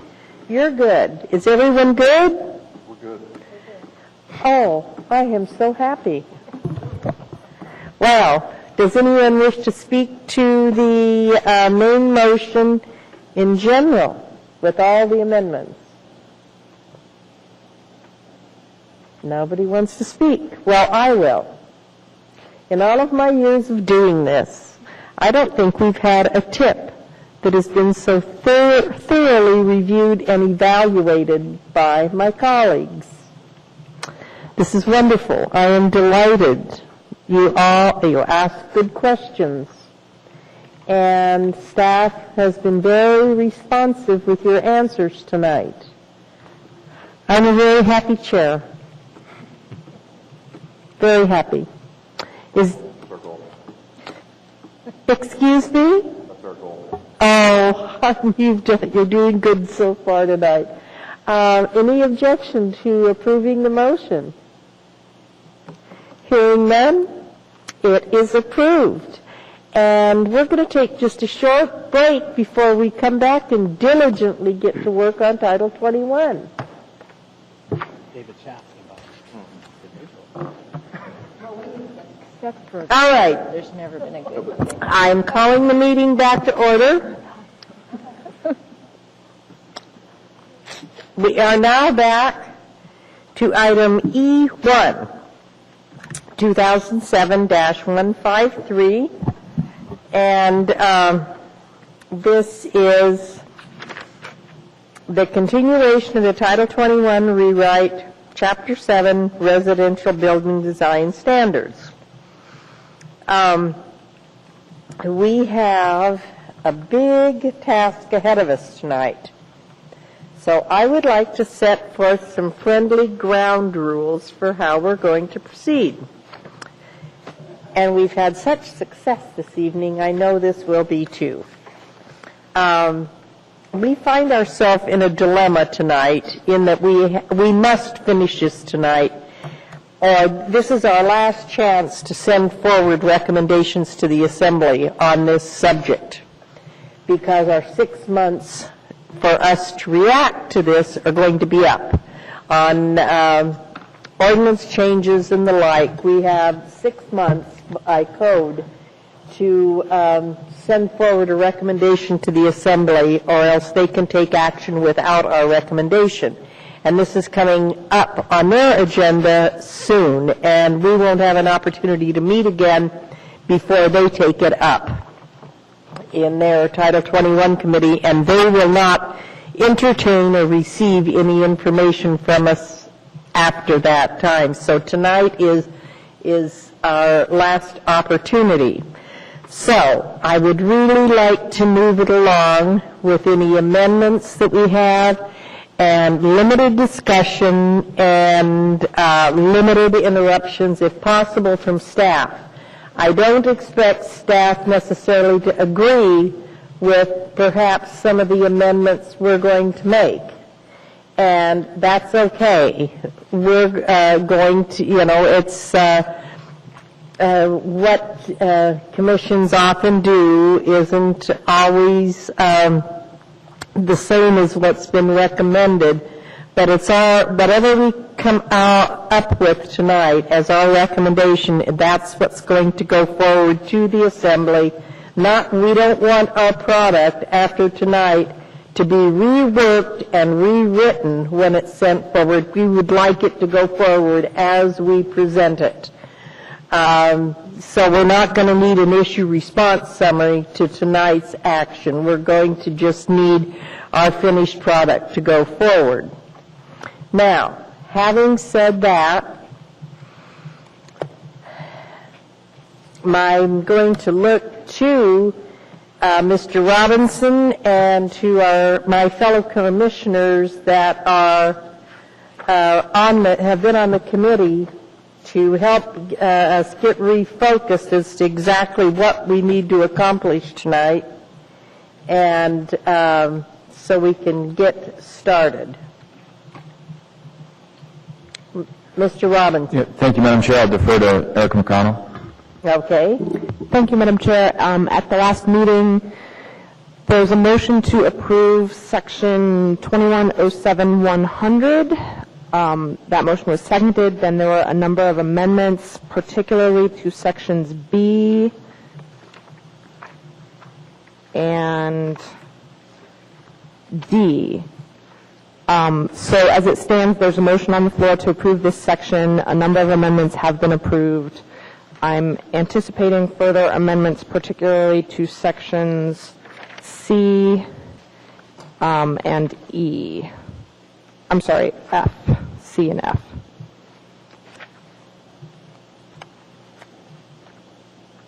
Okay. Is that the information you were looking for? Did I find it? No, is that the information you're looking for? Yeah, that's what I'm looking for, and this is for 2107-100. And so it would be C and F that we're going to be working on tonight? The whole section, of course, is available for you to amend, but, right, we generally don't go back. Right. We received notes from Mr. Frederick, particularly on Sections C and F. Okay. Well, I am ready to proceed. There was a little thing that you handed out to us on last Thursday, and I left that at my office. Do you have extra copies of that? Yes, Madam Chair, we do. Okay.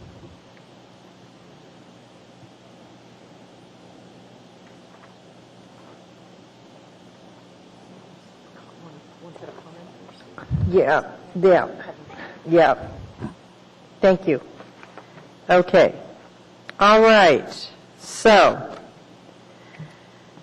and The motion that's on the floor is to approve Section 2107-100.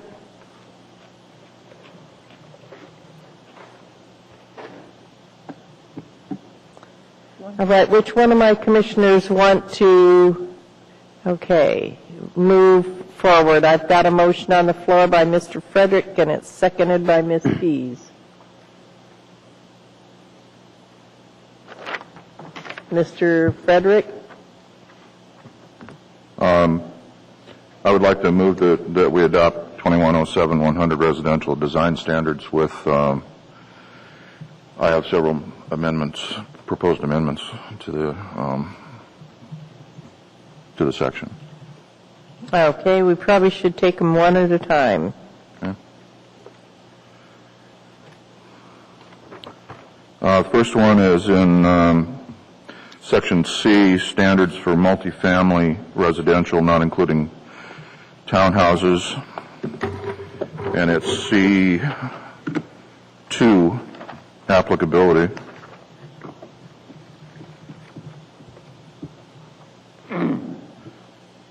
I've actually got two changes to this paragraph, and I probably should do them separately. The first is just a clarification. These standards apply to any multifamily structure, and I would add parenthesis 3 or more units in parenthesis, just to clarify that what multifamily structures are by definition.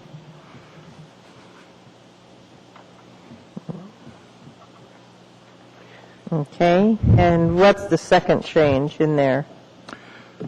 The second change is adding a sentence at the end of the paragraph. Structures over 8 units may apply directly to the UDC with plans at least 30% complete that include exterior elevations and dimensions, floor plans, landscaping, and parking plans. That would be appeal, not apply. Yeah. I decided to use apply because appeal means that you've already had a determination. Oh, I understand. Okay. I want to say apply. I'm sorry. Okay. I did make a change from the copy I sent out earlier. Okay.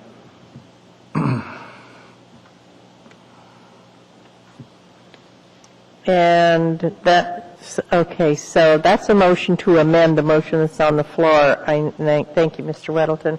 Is there any objection to that amendment? Madam Chair, I just have a question. Okay. Through the chair to Mr. Frederick, by applying directly to the UDC, does that mean that staff would not be involved in the approval as to whether the proposed development met the standards? Is that your intention? Well, let me tell you how it came to that wording.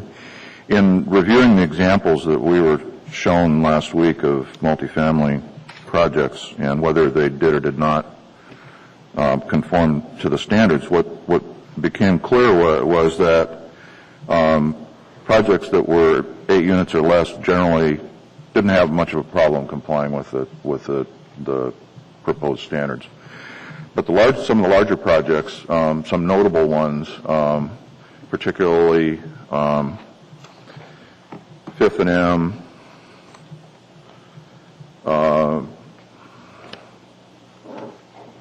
Admiral's Cove, Chandler's Cove, Park Plaza 2, most of which are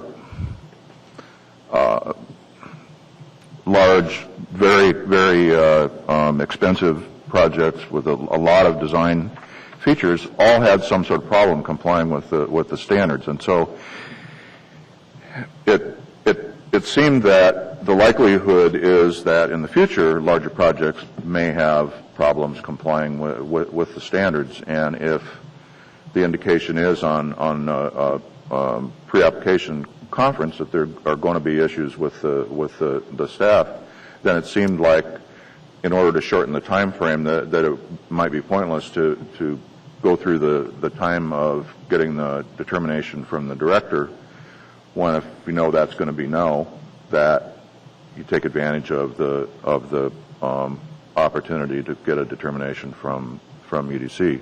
It isn't a requirement, and anyone that has a large project that wants to work through the staff process can certainly do that. It just seemed like an option that might shorten the time frame on getting an approval for a large project. I don't think it's a ominous option, but we thought it was important to consider the time involved in some of these approvals. Okay. Mr. Weddleton. I've got 4 people in the queue here. Ms. Pease. I was basically going to speak in support. I think Commissioner Frederick hit the key points. Okay, Ms. Pease, you had more? Well, I had 2 sort of follow-up questions. Is this to apply directly to the UDC for a variance or an alternative compliance? That's one question. And then another Alternative compliance. Okay, then we should probably say that. And then the other question was, it seems to me that 8 units is a pretty small development. And if you're referring to Park Place and some of these others, which are much, much bigger, it seemed to me that an alternative compliance, if it is needed for the large projects, should probably have a larger threshold. So I look for feedback from you, but 8 units is a pretty small project. Yeah, I'm not really sure what the question is. Well, why would 8 units be the threshold? If your example was based on... In the examples, the 8-unit projects seem to have very little problem complying with the standards. So they ought to flow through the regular counter approval process with the occasional discussion with the director, where it appears as if larger projects are probably going to encounter problems in compliance, even though they're highly designed. Okay, thank you. Okay, Ms. Yoshimura? Through the chair, Commissioner Pease. In multifamily development, 8-plexes are pretty popular items, and there's been a plethora of them built over the years. Foxwood being a pretty good example, and other units, Country Square, that are identified here. It's not really very economical to, when you get beyond, I think the next size unit is usually a 20-plex, 30-plex, like the Discovery Park, those are 30-plexes and that sort of thing. So those types of units that have certain site constraints that are highly stylized and quite attractive, at least to the eye of the consumer and to others, that we felt should be able to have a more of a degree of flexibility. Okay, thank you. Okay. Okay, is there any further discussion on the amendment? Hearing that. Ms. McConnell, if you can keep your comments brief. Thank you, Madam Chair. If this is intended to refer to alternative compliance, it should be reworded to explain that, because as it is, I don't understand how to interpret it. Okay, thank you. Mr. Weddleton. Well, in response to that, I would add, as Commissioner Pease has said, structures over 8 units may apply directly to the UDC for alternative compliance. And then continue.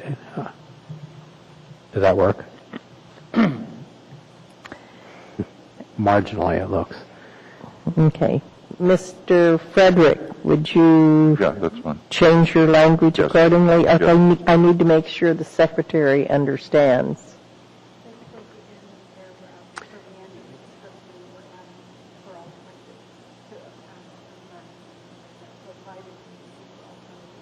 Compliance, yes.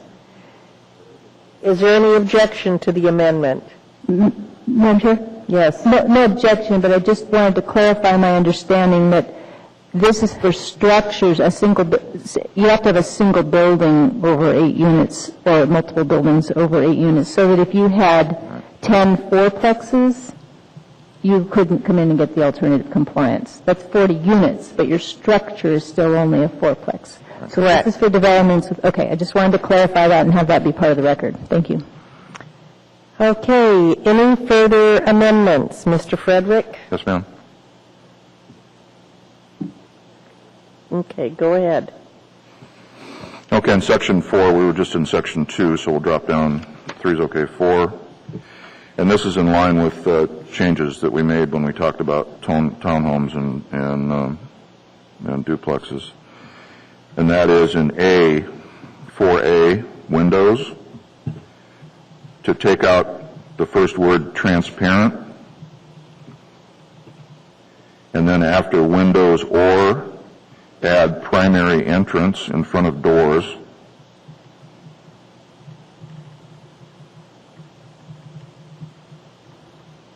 And then in the second sentence, which reads at least 15% of the wall area on each story shall be, to delete the word transparent and add the phrase windows or primary entrance doors. And this is consistent with what we did in D, in townhomes and two-family. And I would add a sentence after that second sentence. An overall reduction in required window area may be approved if demonstrated by calculation by an accredited agency rater that the reduction is necessary to achieve an upgraded Energy Star rating of 5-star or 5-star plus. And this is also in line with what we did in Section D. Okay. Ms. Hughes? Yes, I guess I have concerns that you could meet this requirement by providing windows that had glass block or bubble surface or even that sort of white pearly paint that wouldn't accomplish views or pedestrian surveillance. Well, I mean, that's part of the rationale for making the change is that not all windows are transparent. Now, the likelihood on the elevation facing the street that the vast majority of those windows would not be transparent is very small. There may be an occasional bathroom window or some other privacy concern on the window that might require some sort of obscure glass or even a decorative pane as a side light on a door or something like that. But I don't think it's a loophole that people are going to look to jump through to make all of the windows on the front of their house obscure. That seems to me to be highly unlikely and kind of counterproductive to the reason that most people have windows. Okay. Mr. Davis? Do you have a short reply? I'll defer until the conversation reaches the second sentence regarding energy raters. This is the time to do it. The 15% window requirement is basically said to be rather modest, and we understand and agree with the intent to ensure that the standards aren't in conflict with energy efficiency. But it's my experience and understanding that that a building has many options, different options to achieve a 5-star rating, even if it has on a street-facing facade 15% windows. In fact, it's been my personal experience. We're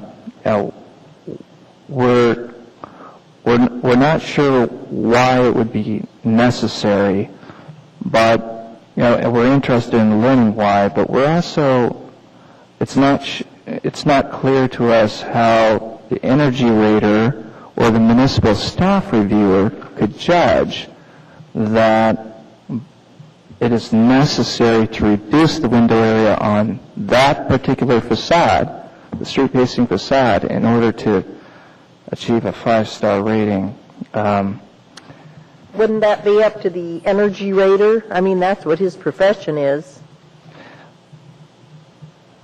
Through the chair, our understanding is that the energy rater can identify a number of different ways in which a building can achieve a 5-star rating. If it's the will of the commission to include this type of amendment, we have some suggested changes to the language. Okay.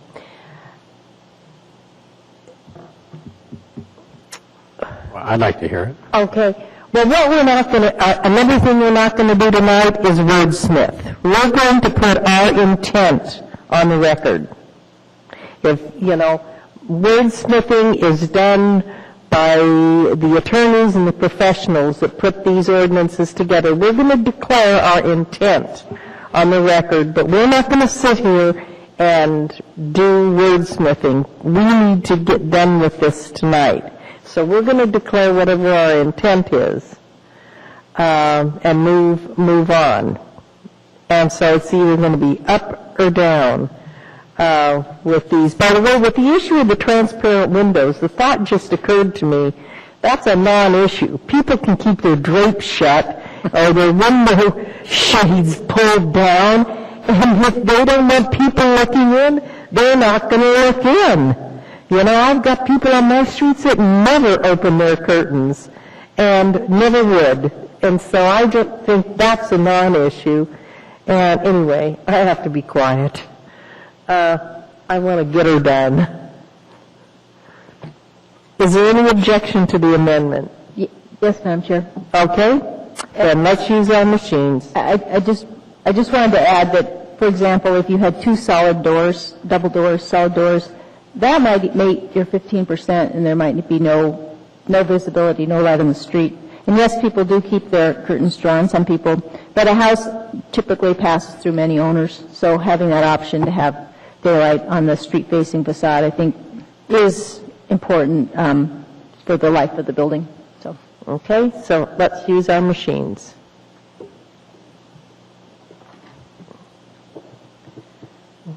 One, two, three, four, five, six. That amendment passes. Okay, do you have another amendment? Yes, ma'am. Mm-hmm. Go on about a page and a half farther to section 6, building articulation and visual variety. And we'll go down to subsection D as in dog, change in siding material.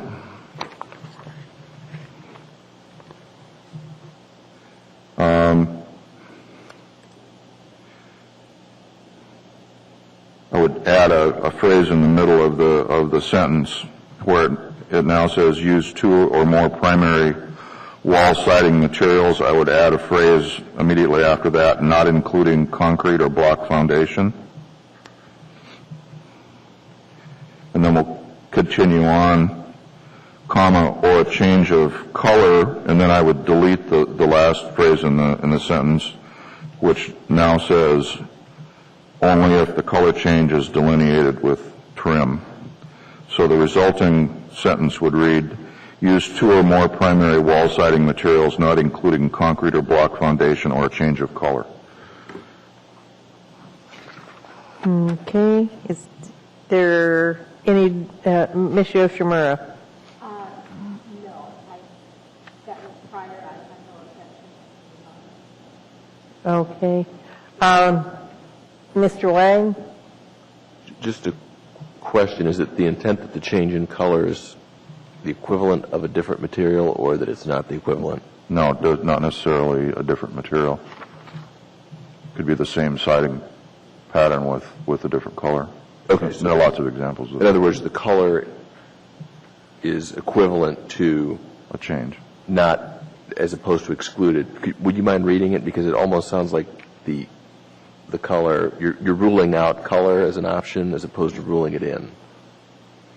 No, maybe that's the way the sentence is written, but use 2 or more primary wall siding materials, comma, not including concrete or block foundation, comma, or a change of color. Okay. So we're saying that exposed foundation walls do not count as an alternative siding material or a change of color. And that was the way that I think we had an example from staff of writing the sentence in that particular way. Does it make sense if the commas are in there? It does count, yeah. But the intent is that it's not part of the not including, but it's... Right. Okay. Mr. Weddleton. Okay, I think that was cleared up, but you know, these are menu options that are listed here. You know, I just wanted to make sure that it was permitted or not permitted. Okay, I got it. Okay. But your prepositional phrase probably just ought to follow the two or more primary wall siding materials or a change of color, and then not including. Fine. Not including. If that's and clear, that makes it a lot clearer. Okay, is everybody happy now? Kind of dandy. Is there any objections to that amendment? Hearing none, moving forward, Mr. Frederick. Okay. In E, the next section, ornamental features and detail elements, and this is consistency with what we did before in D, right in the middle of the sentence, the word ample that precedes 3 1/2 inch wide trim. We deleted that previously. I'd like to delete the word ample. It's an unnecessary modifier.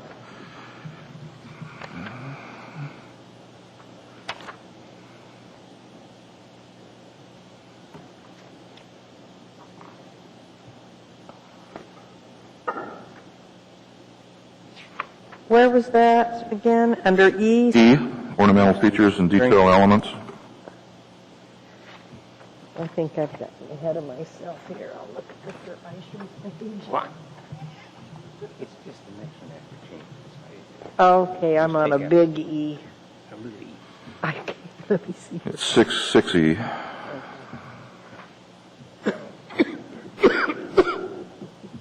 All right. Ms. Pease, are you in the queue anew? Yes, I just had a question for staff on this one before we vote on this one. And that is the question, it says use ornamental details at intervals. In staff, I assume, left that open-ended is happy leaving that open-ended. It doesn't say anything about the frequency or because you could have those just twice on a very long facade. I guess through the chair, it's left over open-ended purposefully, and it's basically would be very difficult to identify a rule that would work in all cases. Also, I just wanted to remind the Commission that the July 13, 2009 document that we handed out last week also contains amendments for these sections based on the testing, some of which are being covered so far in Commissioner Frederick's amendment, some of which are not. For example, we recommended also that there be listed in the ornamental features and detail elements, minor changes in wall plane be listed in the but that document's available, and the majority of the amendments begin on bottom of page 2 and run through page 3. Thank you. Okay. Is there any objection to that amendment? Hearing Actually, none? well, should we amend that then to include that, since we're at that section, staff's recommendation to include minor changes in a wall plane? No. No. Okay. Is there I any? don't think any change in wall plane is minor. No. Is there any further discussion? Apparently not. Is there any objection to the motion? Hearing none, that passes. Next, Mr. Frederick. Next section, F, balconies. And this is in line with the staff recommendation and language. After incorporate balconies, delete the phrase with a minimum inside dimension of 6 feet and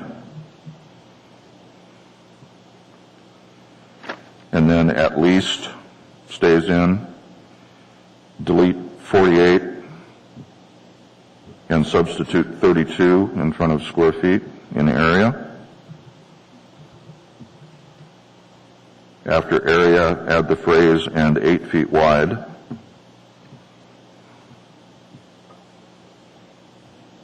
And then complete the sentence as provided at intervals to distinguish between the individual dwellings. Okay. And thank you, I need a second. Thank you, Mr. Weddleton. Is there any discussion? Any objection? Hearing none, that is approved. Next. G. Okay. In the title of the section, delete slash enlarge windows.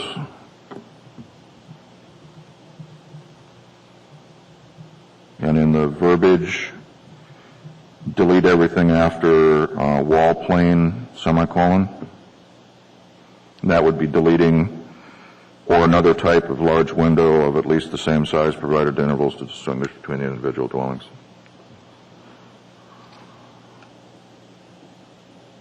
I need a second.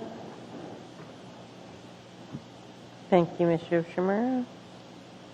Okay. Is there any objection to that amendment? Hearing none, that amendment passes. Next. H, and I think H is new there, right? Yeah. This would be additional window area. Provide windows and or primary entrance doors comprising at least 25% of the wall area of the building elevation.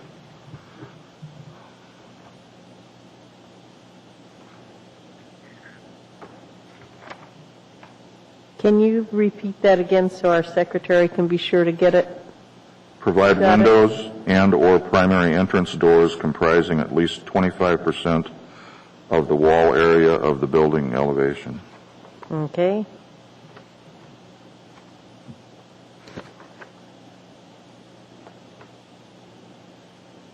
I need you to plug in your name making that amendment. Right. And a second. Thank you, Ms. Yoshimura. Is there any objection to that amendment? Okay, hearing none. Next. Okay, a new I, foundation landscaping. Okay.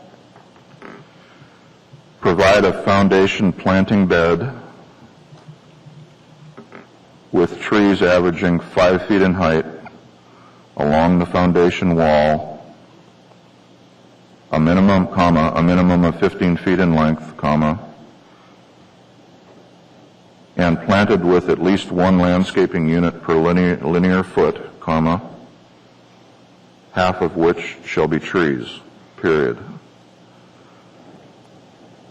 Refer to table 21.07-1, landscaping units awarded.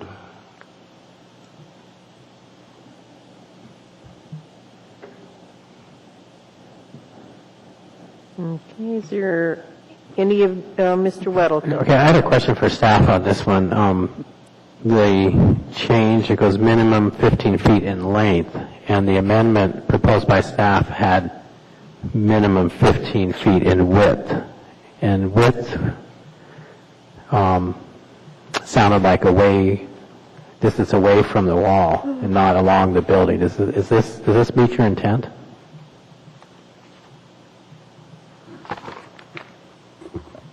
The intent is width. And the intent is also that the foundation landscaping feature be raised to an average of 5 feet in height. This is intended as a facade choice.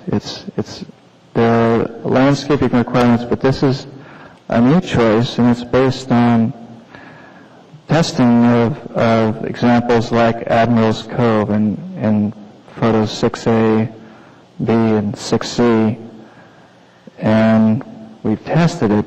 But basically, the raised foundation bed is covering a part of the facade itself, and the wording that we recommended was that the planting bed average at least 5 feet, not the trees.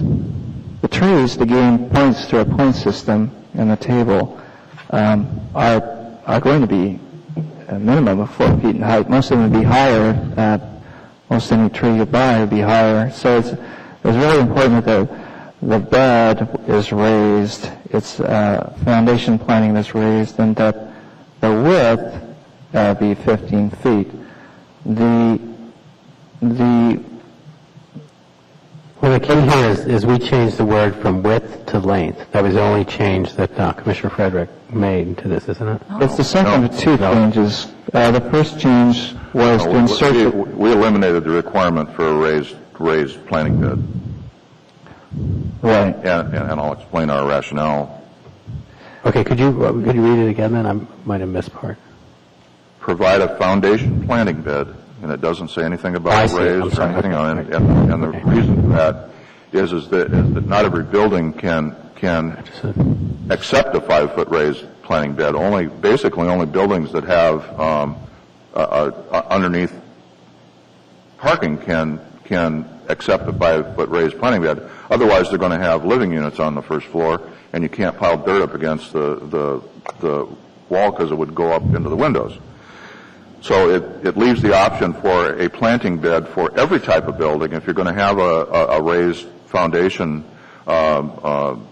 soil, because you have an exposed garage wall, then all the better. You could plant your plantings on top of it. But if you can't, which is going to be the majority of buildings, especially the smaller ones, then you still have the option of doing a very nice planting bed to help hide the facade of the building and use that as an option.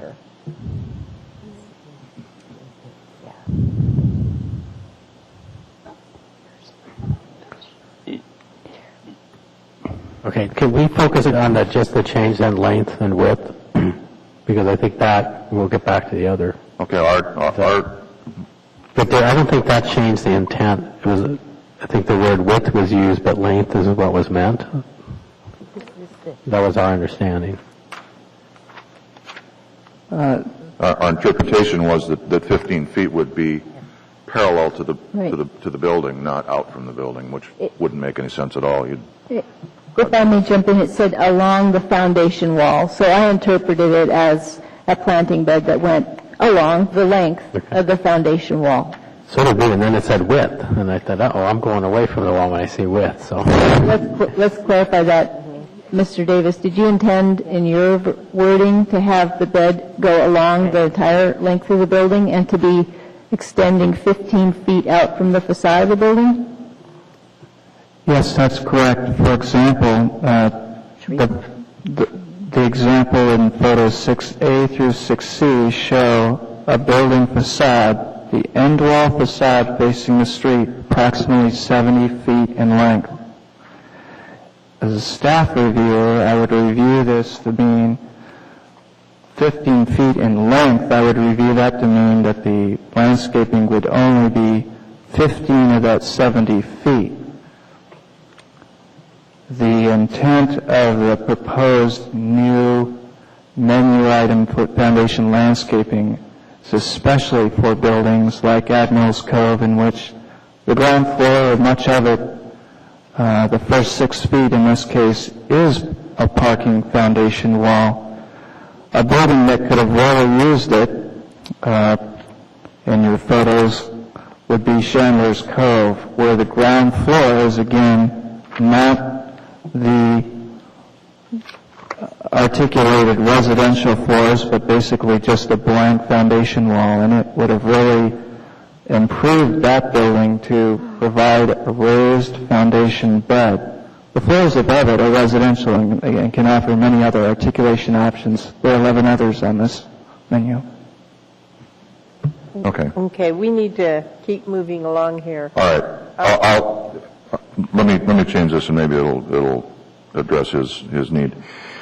Let's eliminate the phrase a minimum 15 feet in length and just say, provide a foundation planting bed with trees averaging 5 feet in height along the foundation wall.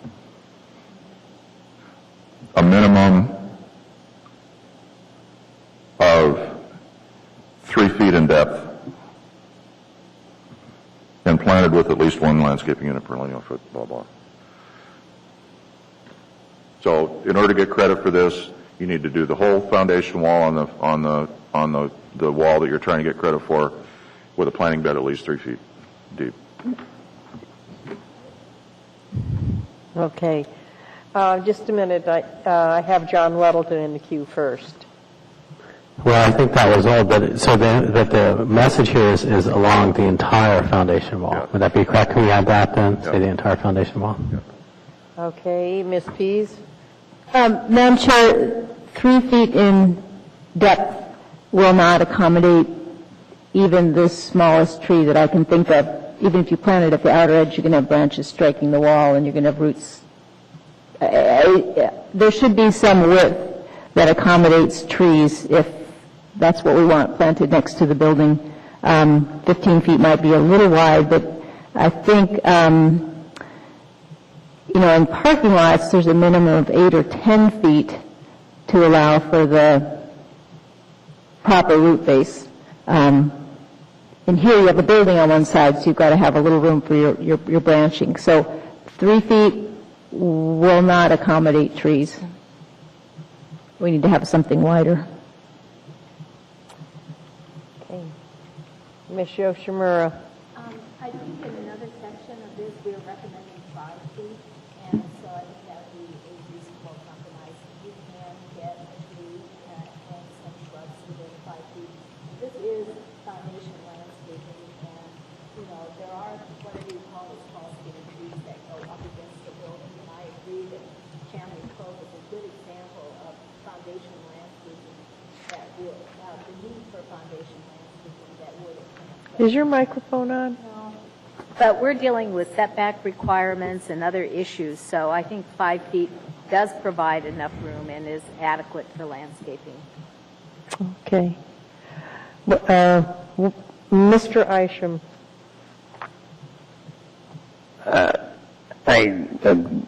Ms. Yoshimura sort of took the words out of my mouth. I was going to say 6 feet, but I'll accept 5.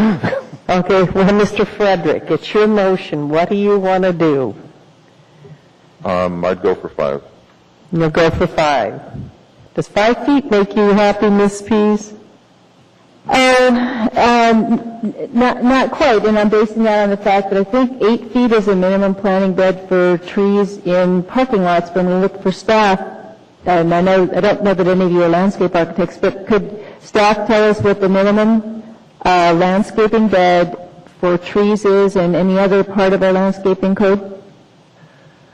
Yes, through the chair, Commissioner Pease.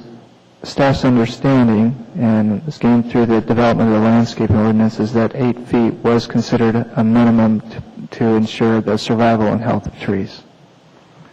Madam Chair, I suggest we go with 8 feet. If what we want are trees, and we want people to let them grow to maturity, then I think we need to say 8 feet.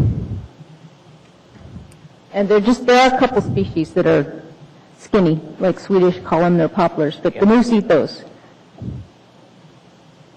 Mr. Weddleton. And then we're going to do something soon with this one. Okay, We're going to we'll vote do it up or soon. down. Well, I'm comfortable with 5 feet as a minimum if whenever landscaping is required, it's also implied that it would be put in so it would survive. So if that were the case, half of the points would be trees, so you may have 3 trees, and there you perhaps extend the landscaping out 8 feet, but the rest could be in 5 feet and could be bushes. Or would it be 5 feet is all you'd ever get if it says 5 feet, no matter what? Well, I'd accept 8 feet in that case then. Mr. Frederick, what do you want to do? All right, let's do 8 feet and move on. Okay. It's an option. It's an option. Mr. Weddleton, you're the second to that motion. I take it you I accept agree. that. Great. Is there any objection to 8 feet and the rest of the contents of that amendment? Hearing none, Mr. Frederick, do you have more? Yep. The next one, roofline modulation, was H, and now it's J. And the only change I would have here would add a phrase, let's see, after the first sentence here, provide variations in roof form, orientation, or height using features, and I would add the phrase at least 6 feet wide, comma, such as blah, blah, blah. That was staff suggestion. Okay. Would you like to push the make the motion button? Thank you. And thank you, Ms. Yoshimura. Is there any objection to that change? Hearing none, that is approved. Okay, we're going to move on we're going to turn about 3 pages here and go to D, and I think there's a change that we did not make when we addressed this section earlier. In the title of the section should say standards for townhouse and two-family residential. If it doesn't, it should. I don't believe it does in the current iteration. So that's my motion. Thank you, Ms. Yoshimura. I'm sorry, can you repeat that? I'm sorry. The title for the section D should be standards for townhouse and two-family residential. Correct, okay. Is there any objection to that change? Hearing none, that amendment's approved. Next. Okay, and you'll be happy to know we're going to turn approximately 4 more pages and go to section F, standards. Oops. Yep. Standards for some single-family residential structures.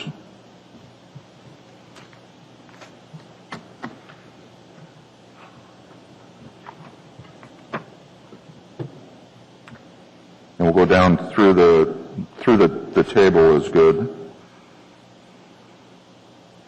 In the next sentence, I have a change. Each housing model shall have noticeably different exterior elevations and massing, and at least, and delete the word 2 and add the word 3 of the following variations.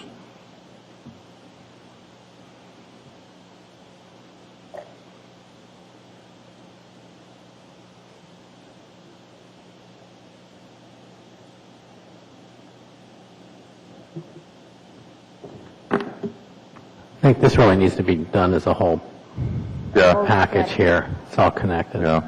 Yeah. Okay, well then I'll just push on. In A, delete the last 4 words and facade detail elements. And add a new B, noticeably different facade detail elements. New C, noticeably different siding materials or colors.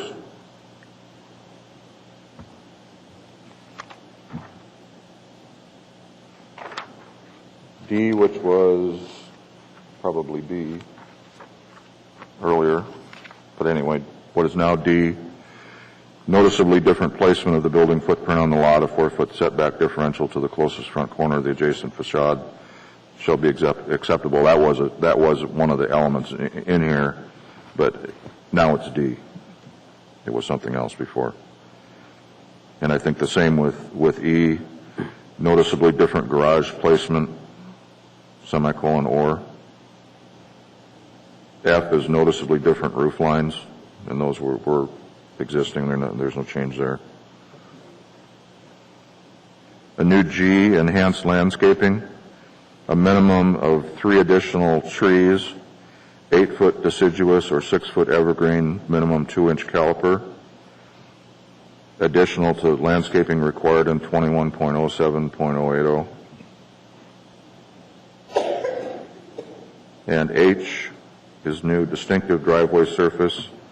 At minimum, an apron 6 feet wide on the street end measured from the back of the curb or the lot line. Okay. A couple of technical suggestions, Mr. Frederick, and that would be at the end of E to take out the or. Yep. And the semicolon there, and then at the end of G, add a semicolon and or.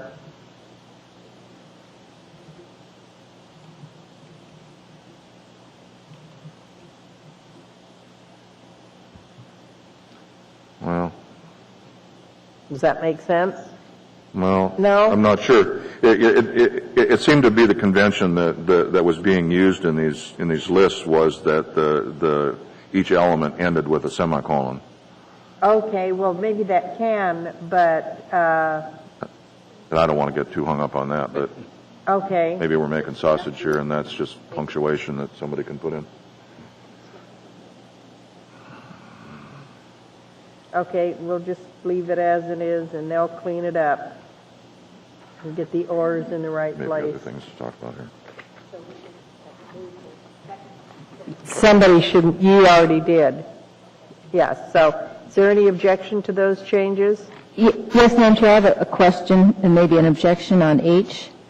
It's not clear to me exactly how this works, whether this is a 6-foot wider part of the driveway or it's a little 6-foot band of a different surface on the driveway. So if you could explain the footprint of it and then explain how it makes the house look any different.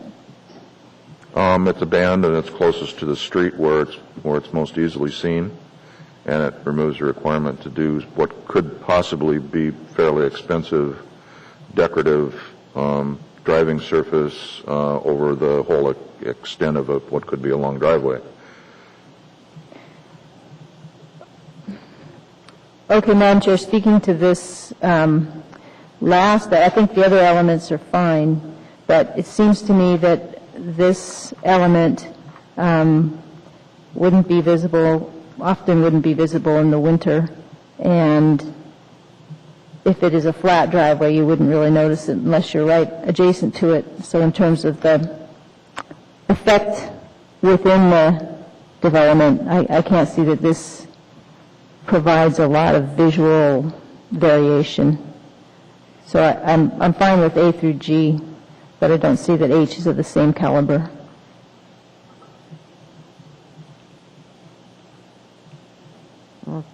Okay.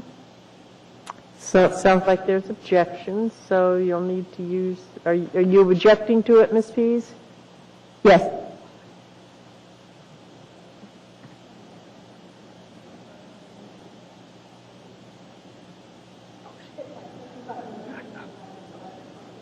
Okay.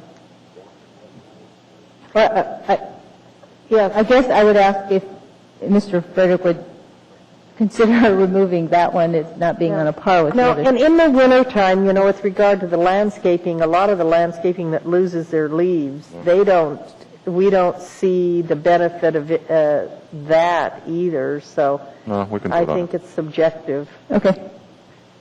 Okay, Ms. Yoshimura? No, I was just seconding that. Okay. Okay, do you have some quick comments, Ms. McConnell? Thank you, Madam Chair. I have two concerns with this language. One is with the landscaping. My concern is that we are now requiring homeowners to maintain particular vegetation in their private front yards. So far in this community, we have left homeowners with their own lots the freedom to decide whether or not to maintain trees or shrubs or grass or gravel or whatever. Other communities do require people to get permits to cut down trees. I don't think this community is ready to do that.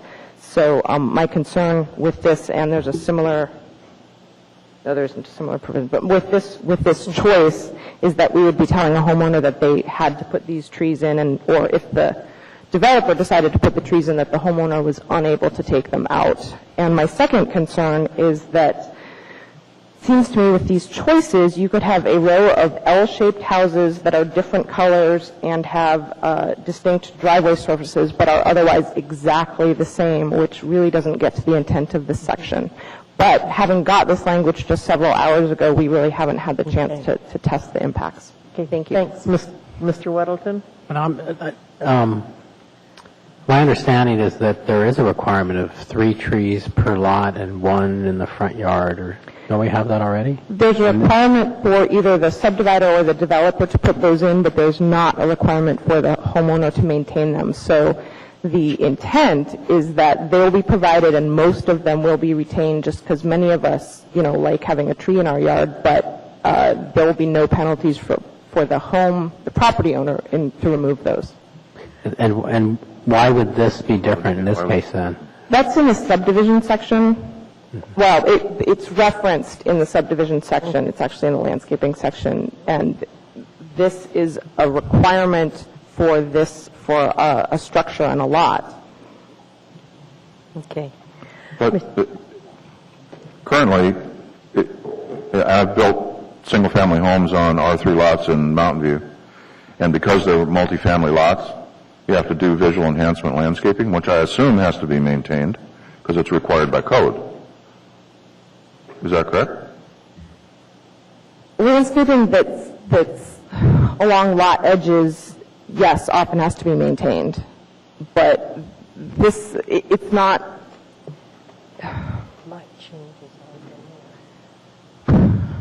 It's not done in a way that as like a mitigation for building standards.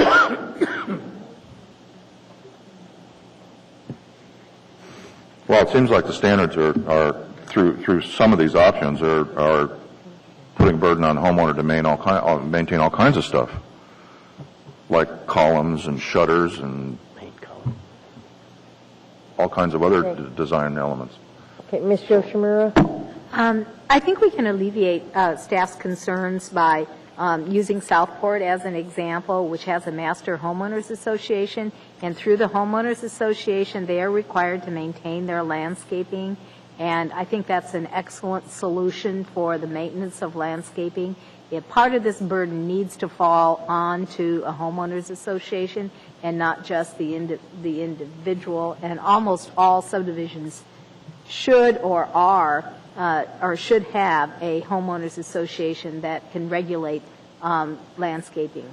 And this is applicable to single family, but particularly in townhouses, you have that type of situation where homeowners association hire a property management company to supervise and oversee these types of situations. Okay. I have a technical point. And then we're going to vote.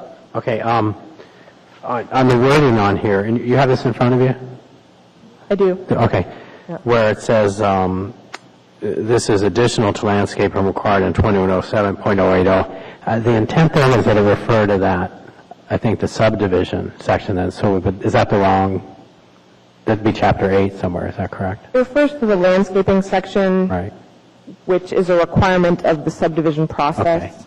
Okay. So that's okay. Okay, so the intent is to be that 3-tree requirement. This would be in addition to it. So if you go fine-tune this, that's what we're looking for here.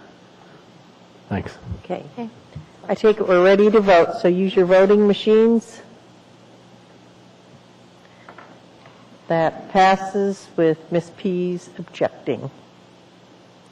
Okay, further amendments, Mr. Frederick. Okay, moving on just a little bit farther in Section 3, primary entrance, subsection C.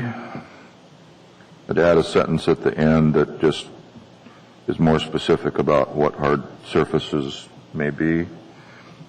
Hard surfaces shall include asphalt, concrete, pavers, or wood. Okay, I need to get this off my...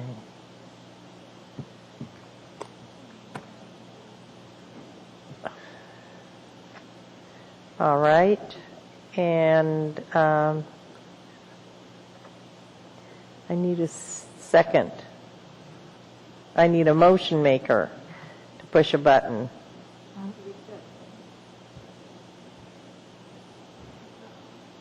No, we're still on the voting screen.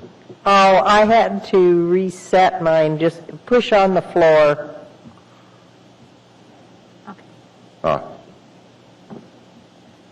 Thank you, Mr. Checking. Weddleton. Okay, is there any objection to that motion? Hearing none, that's approved. Next. Okay, just down 2 paragraphs down farther in 4 garages, subsection B. 2 changes here. Garage doors facing the street shall comprise no more than delete 55 and substitute 62.5% of the total length of a dwelling's elevation. And the rest of that sentence is fine. Add a new sentence after the word street. When garage doors comprise more than 55% of the total length of the building's elevation, an additional element from list D, which will be in section F sub 4 sub C Roman numeral 4, shall be incorporated. Okay. Well, I'd like to see this include that section then, in this motion. It wouldn't make sense otherwise. Okay. Yeah. I need some people to push the little button, motion and seconder. But thanks, Commissioner Shimura and Mr. Frederick. So you want to include that section in here? Yeah, so we can go 2 pages farther on to list D, which is new. It'd be subsection Roman numeral 4, list D. 3 items in this. A, distinct driveway materials is approved by the traffic engineer to include a separate walkway and flared returns to the curb or street. Okay. And not to, let's say, which may include. B, landscaping additional to the minimum requirements of 2107-080, and that was the same consideration in the last section, and any landscaping required in 21.07.100 F2 in the front yard, consisting of 3 trees, 8-foot deciduous or 6-foot evergreen, a minimum of 2-inch caliper. Okay. Exactly where is this D you're referring to? The secretary needs to find it. There's a list that is in garages. It's 4 garages.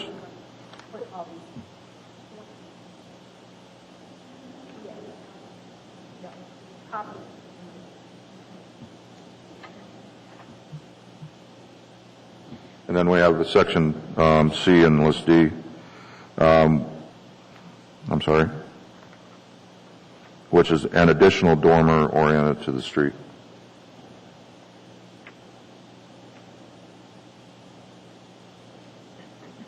Okay.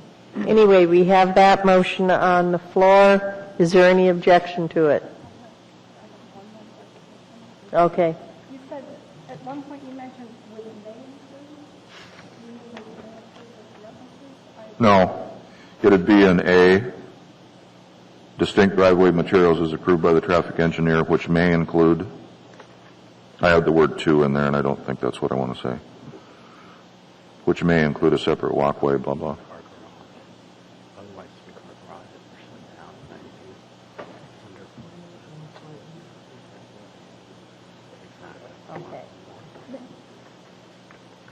Okay. Yes, Ms. Pease? I have two questions. One for Mr. Frederick, and that is, would the traffic engineer be the one who approves whether the driveway materials are distinct? Because I don't know that the traffic engineer has any other design approval. No. It's probably someone with PM&E, isn't it? I think that whoever's approving the design of the development would be approving the distinctness of the.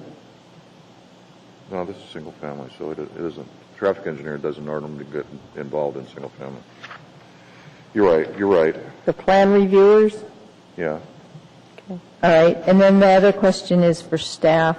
And this is something that we worked so hard on, and I think I wanted to hear whether 55 feet was what this, Percent. 55% was what the staff had come up with, or whether we had ever nudged that to 60%. I just can't remember, after all the staff's analysis, where staff. I think they were on the lower number, but they can answer for themselves. Before, could I explain the rationale here? And we started the discussion in the whole subcommittee about three-car garages. And we've been looking for a way to express this that allows a three-car garage up to a certain limit, which is 62.5%, but forces some additional amelioration or features onto the building. And the reason for that is that it is no accident that when you drive around subdivisions that have been built, and there are houses that have been built in the last 10 years or so, that you see a predominance of three-car garages. And they aren't built because builder woke up one morning and decided, by gosh, I'm just going to, from now on, I'm going to build three-car garages and people will just have to buy them. No, it works the other way around. People buy three-car garages because that's what they want to have. And so it's a market-driven issue, and to write into this building design standard a section that prohibits three-car garages in all but the largest houses, which aren't even covered under this section, seems to be flying in the face of the market that we all live in.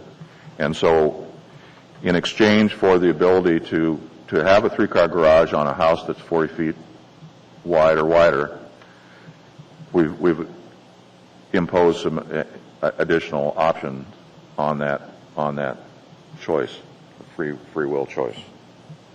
And that's my story. Okay. Through the chair, in answer to Commissioner Pease's question, the committee did spend 3 to 4 meetings, 6 to 8 hours discussing this, and had reached agreement on 55% for everything but the three-car garage on a 50-foot wide lot issue. Okay. Ms. Yoshimura? I'd just like to add to Mr. Frederick's remarks that in driving through various subdivisions, we discovered that the streetscape was actually improved by the addition of a third-car garage because there's fewer cars in the driveway, fewer other auxiliary toys and vehicles and that sort of thing, because the triple-car garage did, in fact, in many instances, make a more appealing and walkable streetscape. So with the addition of these other requirements, I think you can still have an attractive streetscape and still accommodate the buyer demand. Okay. Any further, Ms. Pease? Yes, I do remember spending several long meetings on this, and this doesn't preclude a three-car garage. It just means that you have to turn it or you have to put it in the back. So I'm going to follow the intent of the comp plan that we reduce the prominence of garages fronting the streets and go with the number that we worked out. I was convinced, obviously everyone wasn't, but I was convinced that we needed to go with a smaller width. So I'm going to not vote for this amendment. Okay. Since there is objection, we need to use our voting machines again, Madam Secretary.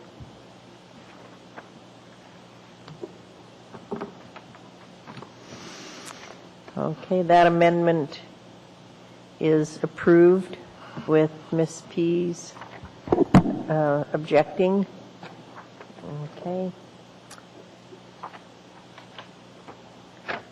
We need to set it up for the motion to amend. Okay, I think, just One more page. one more. Madam Chair, point of clarification. Yes. Was that the approval of List D or the approval of List D and the amendment to 4B? That was, Both. that was both. Thank you.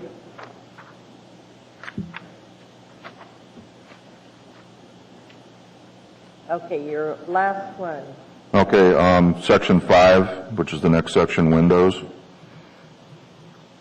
And this is the consistency thing again. Add a subsection C. An overall reduction in required window area may be approved if demonstrated by calculation by an accredited agency rater that the reduction is necessary to achieve an upgraded Energy Star rating of 5-star or 5-star plus. Okay, I need a seconder. Thank you, Mr. Wang.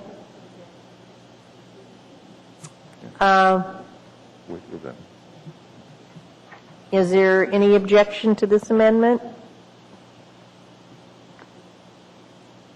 Hearing none, that amendment passes. Okay, does that conclude your amendments, Mr. Frederick? It includes my amendments, but I have one additional question for staff, if I may. Or do you want to see if there are any other amendments? I do. I want to see if Okay. there's any other I can amendments. hold my question. Mr. Weddleton. Okay, this is something we addressed this section before, but I offered it as a friendly amendment and that was rejected, so I'd like to try it again as a full amendment. And that's on our June 8th track changes version, page 5, regarding... Something we already addressed? Well, I offered something as a friendly amendment, and that was not accepted as a friendly amendment. And this is tonight? Right. Okay. Can I redo it just as a amendment?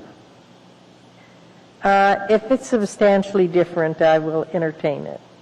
Well, I like it.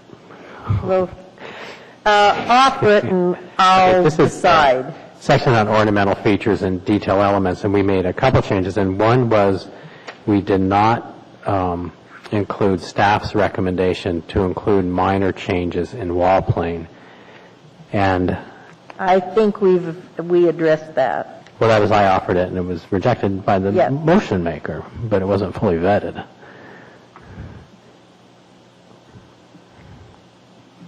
It can But you fail if can no one offer- seconds me. You can offer it and we'll Have a see where second. it goes. Okay, I would like to add staff's recommendation in that section E for ornamental features and detail elements, the option of minor changes in wall plane to be included as a design feature that counts. And in this case, if it's if changes in wall plane are not minor, then the builder just doesn't have to do that. I mean, even within E, there are a number of features that they can use, and this is just one of several. So if it doesn't work for them, they don't use it. But in this case, if someone does have a change in wall plane, then it can count. And if it's not in there, then a change in wall plane wouldn't count at all, a small one. Okay, and... Did you get that? Is there objection to adding that as an amendment? I object.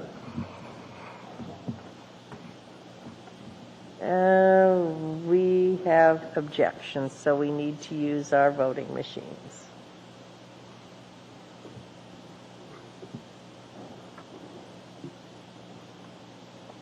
That motion fails. That amendment fails.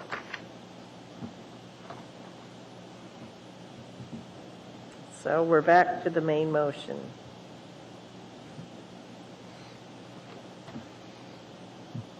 May I ask my question, which may lead to another amendment? Yes. In the last section, H, affordable housing, under 2 standards, sub B says the affordable housing units shall be located in a story above grade plane as defined in chapter 2114. And I know we discussed the rationale for this in that if this was not there, it would leave the option open in a development that all of the affordable units could be placed in basements or daylight basements or something like that. And so it was obviously meant to forestall that possibility, but I'm wondering if that might not be overkill, and that if we're trying to mix affordable units in with market rate units, that it would seem that at some point there might be an affordable unit that is not necessarily in the premium space in the building. And so this section probably is not aimed at single-family housing, because if it's a single-family house and it's affordable, it's going to be what it is. It must then be addressing either some duplex or multi-unit structure.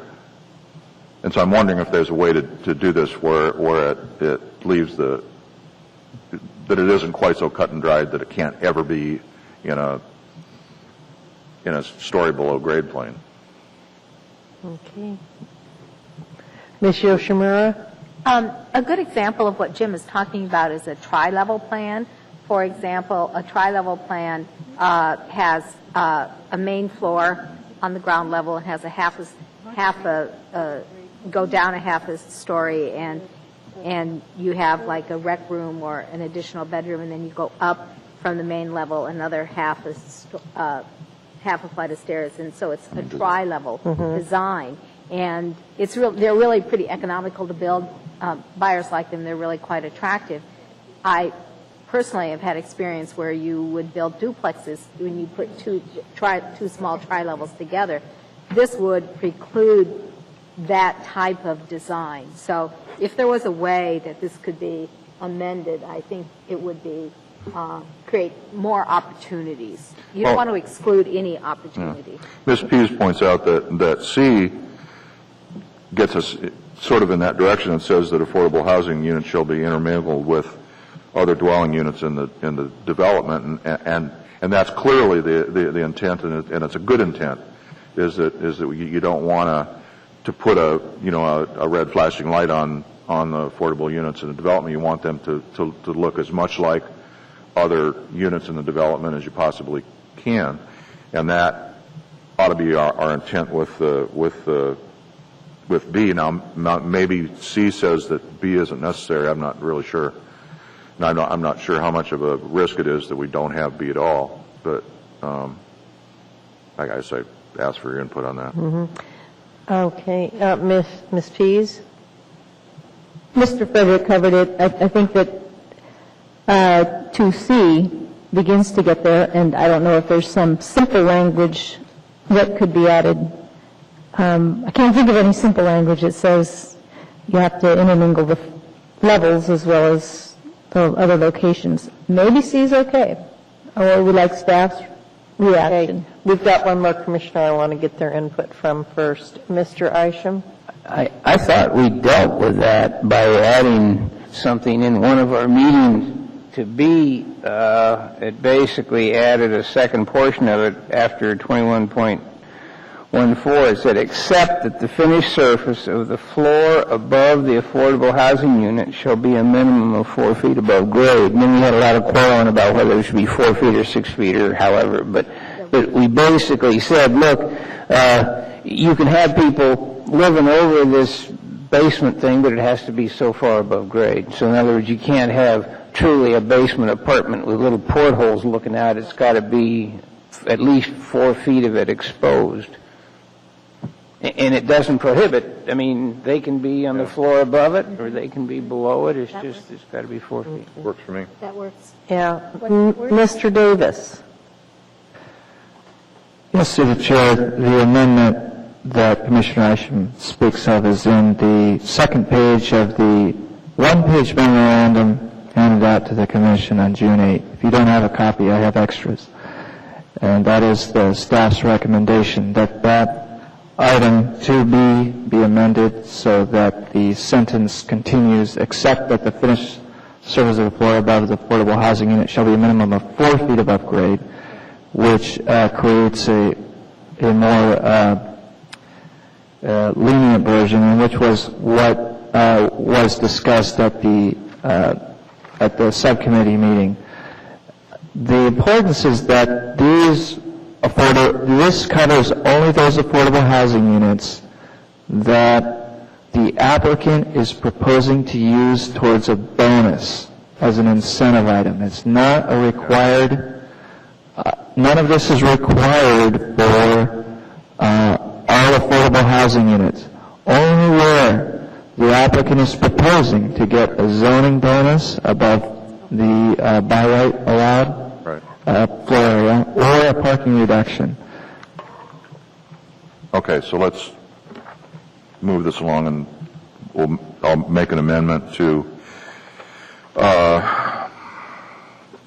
H2 subsection C and add to the existing sentence, the end of the sentence, except that the finished surface of the floor above the affordable housing unit shall be a minimum of 4 feet above grade, period. I've got the language here. B, not C. B, I'm sorry, I think I said C, I meant B. It's B. Yeah, thank you. Okay, and thank you for your second, Mr. Wang.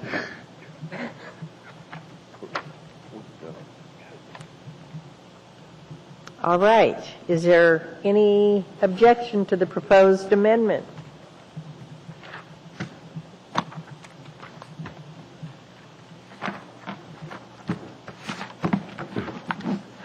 Hearing none. Don't pack up yet. Excuse me? People are packing up. People are packing up. No packing up yet. What do you mean they're packing up? Who's packing We missed a up? couple. Oh, no one's packing up. We missed a couple.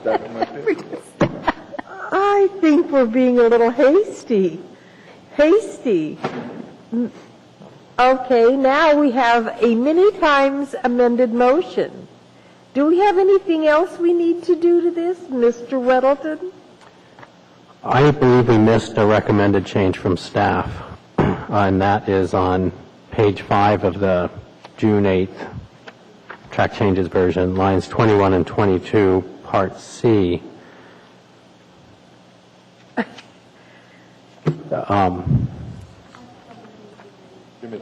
11th. Where? Okay, well, I just want to check, Commissioner Frederick, did you address that? About the upper story overhang? A section number and stuff like that. It's page 5 of the track changes, section small c, 5, section 5, small c, regarding upper story overhang or step back.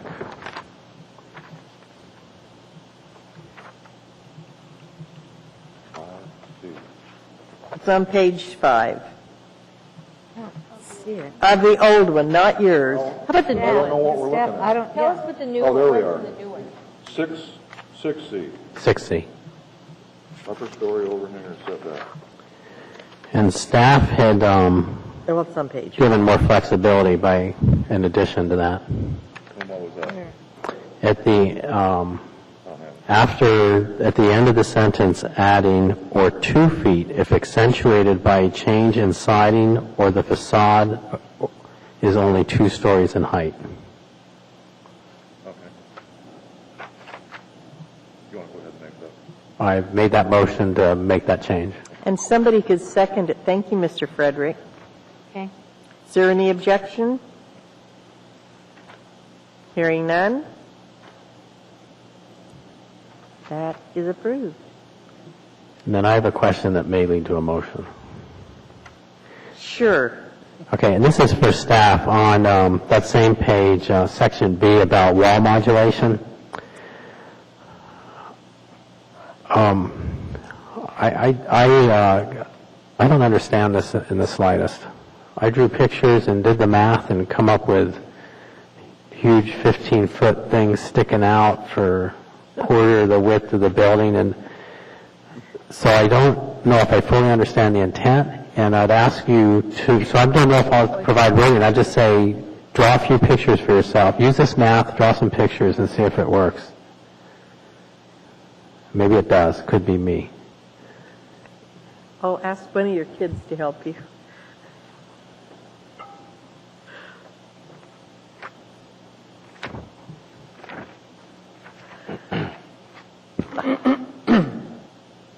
You could answer or just take that with you and we'll move on. I don't know. Well, we will certainly do that through the chair. Okay. Are there any other amendments to the motion? Ms. Pease? Madam Chair, I also had flagged that one, wall modulation, with a note to ask staff, could you then have a building of uninterrupted facades, 56 feet long, several of these uninterrupted facades tied together? I wasn't sure if that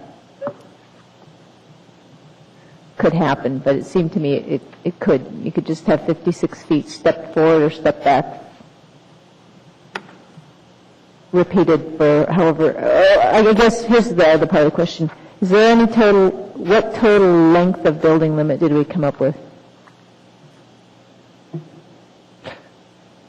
Through the chair, first question, yes, the maximum would be 56 feet, and then a major projection or recess in the building form would have to take place. So you could not pile the 56 feet lengths adjacent to one another, if I understood the question.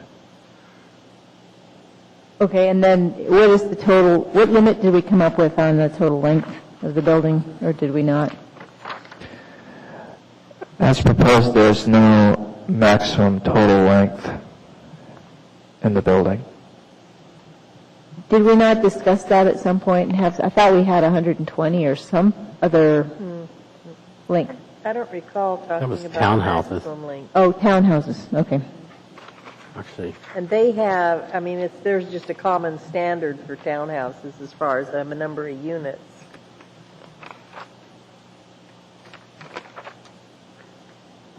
Anything else? No, I don't think, Okay. we did have a limit for townhouses, Okay. and so that takes care of that Okay. concern. Great. Any further amendments? this is so easy. But I'm sorry, I should have hit this earlier. This is at the very, very end under affordable housing. So it's page 19, section I, affordable housing, part 2D. And I would replace the phrase indistinguishable from the with of a similar style as. And my concern with that is affordable housing may be smaller units, you would expect, and that would make them most likely distinguishable from other units. And we basically want affordable housing to be stylistically the same. You want it painted red and the other one's gray. But this would let you have the same kind of style, but it could be smaller or maybe taller or shorter or something. And so what was your proposed language there? Delete indistinguishable from the and replace it with of a similar style as, or in a similar style as.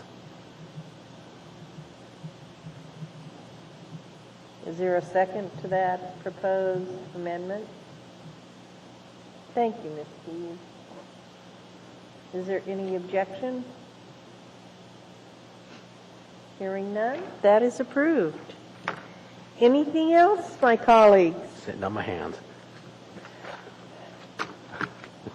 Look at the smiles, the happy smiles, all the way around the table. Is staff smiling? Do we have anything more we need to do? Yes, we have to vote on the whole motion. All right, does anyone wish to speak to the entire amended motion? Anyone have the energy to speak? Come on, you guys. I will briefly. Okay. We're making regardless of what we wound up with here, we're making a big step in what is likely to be built in Anchorage in the future compared to what has been built in the past. And depending on your point of view, we have either done too much or too little, but time will tell. But we also have the ability in the future to learn from what we've done, and my approach in this was to try, as much as possible, to avoid obvious unintended consequences of a whole set of new standards that we haven't had the opportunity to work with in the real world. And I believe that we've reached compromises that certainly from my point of view are likely to be mostly acceptable to the building and development community. Although I quite honestly wish they had participated a little bit more and given us a little bit more input earlier on. But I'm pretty happy with where we've gotten to, and I want to assure staff that I appreciate the extraordinary work that they have put into us and their willingness to listen to us when we clearly have disagreed with them. And I appreciate them a great deal in spite of the fact that it may not come across that way sometimes. Okay, I have Mr. Weddleton in the queue next. Well, I'd like to just cover not only what we did tonight, but also some points regarding townhouses. And staff had listed for us various Anchorage 2020 policies, 12, 49, 52, 58, 60, and 99, that all directly address the need for design standards. And we've found somewhat a balance among these. And for me, a big issue was affordability and making sure that we did not really increase the cost of housing so much that, precluded people from getting a nice house. So I felt we have not met the balance that we started with, but created some compromises in here. An important one is that we have really prevented houses with two-car garages from being anything less than 40 feet wide, which will significantly decrease the presence of homes that are primarily a garage door. And I have grappled with the garage doors quite a bit. I know we've gone over this for hours with staff, and for the last several months, just looking at town and seeing what it's like with a three-car garage door. And what I've found in any of these things is that landscaping covers a lot of sins. And we had not really had requirements in here for landscaping, whereas tonight we've added quite a few, and I really think that makes a huge difference in the way the buildings look and the neighborhood looks. And I agree with, it's a number of compromises, and I think we've done a good job here. Okay, Ms. Pease. I wanted to thank staff for their probably exhaustive photo analysis. You can't come up with a menu for good taste, but you came very, very, very close by analyzing all sorts of features and features in combinations in real-life examples. So I think you have the makings of a book, but you're probably worn out with it. But anyway, thank you for that incredible effort. I'm very grateful to have some of the changes in here that will make these types of residential units mesh better with the natural setting and the northern conditions, the daylighting, the solar orientation, the covered entryways. These are common sense features, but they're often left off. So I'm very appreciative of those. I looked back through some of the drafts, and back in February talking about a maximum 50% garage width. So that is my one disappointment. The comp plan was really clear on reducing the impact of garages on the street. But although the width isn't quite what I wanted it to be, I think with some of the design requirements, the snout house will definitely be, we won't have the degree of snout houses that we did before. So I think this is an incremental some of us would have gone a little farther, but I'm happy we came this far. Ms. Yoshimura and then Mr. Isham. Well, I too want to say my thanks to staff. We've had some vociferous disagreements starting way back when with the Title 21 Real Estate Task Force, and it's been a long, hard struggle. I think the community has spoken loud and clear to the development community and the builders that we need to raise our standards, and I think this is a good step forward. But keeping in mind the continued need for some affordability in our marketplace. And I also agree with Mr. Weddleton that a good landscaping that's well maintained can hide a lot of sins as far as design is concerned. So I thank all the members of the commission who've worked so diligently on this and been concerned. It's a big step forward, and I hope that these recommendations will be accepted by the Assembly Title 21 rewrite and can move forward with a degree of agility. Thank you. Okay, Mr. Isham. I just want to thank my fellow commissioners that were on the subcommittee that endured all those meetings. I made them all but one. And, I think that we've come to a compromise that's evolutionary rather than revolutionary. And that's the way you sell stuff. And I think it's politically palatable. I don't think the Assembly's going to give us a whole lot of trouble on it, especially if the home builders are fairly agreeable with it. I think we have a good representation of people that understand what the home builders can do and want to do and can do. So I think we've come to a good position, and I think it's been worth the effort. Okay, any other comments? Well, I will just offer a couple.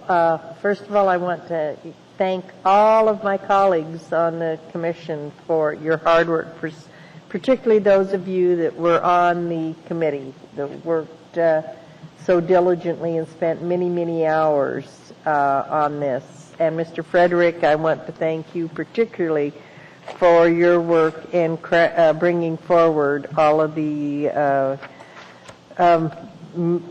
majority of the amendments tonight. You've certainly carried your bucket of water this evening, and on behalf of your committee and the committee and the commission and staff, you have been very patient over the past years working on this. I think of all of the chapters for Title 21, this has definitely been the one that's been the most challenging and difficult to work through. It's made the other ones seem kind of like child's play, but this one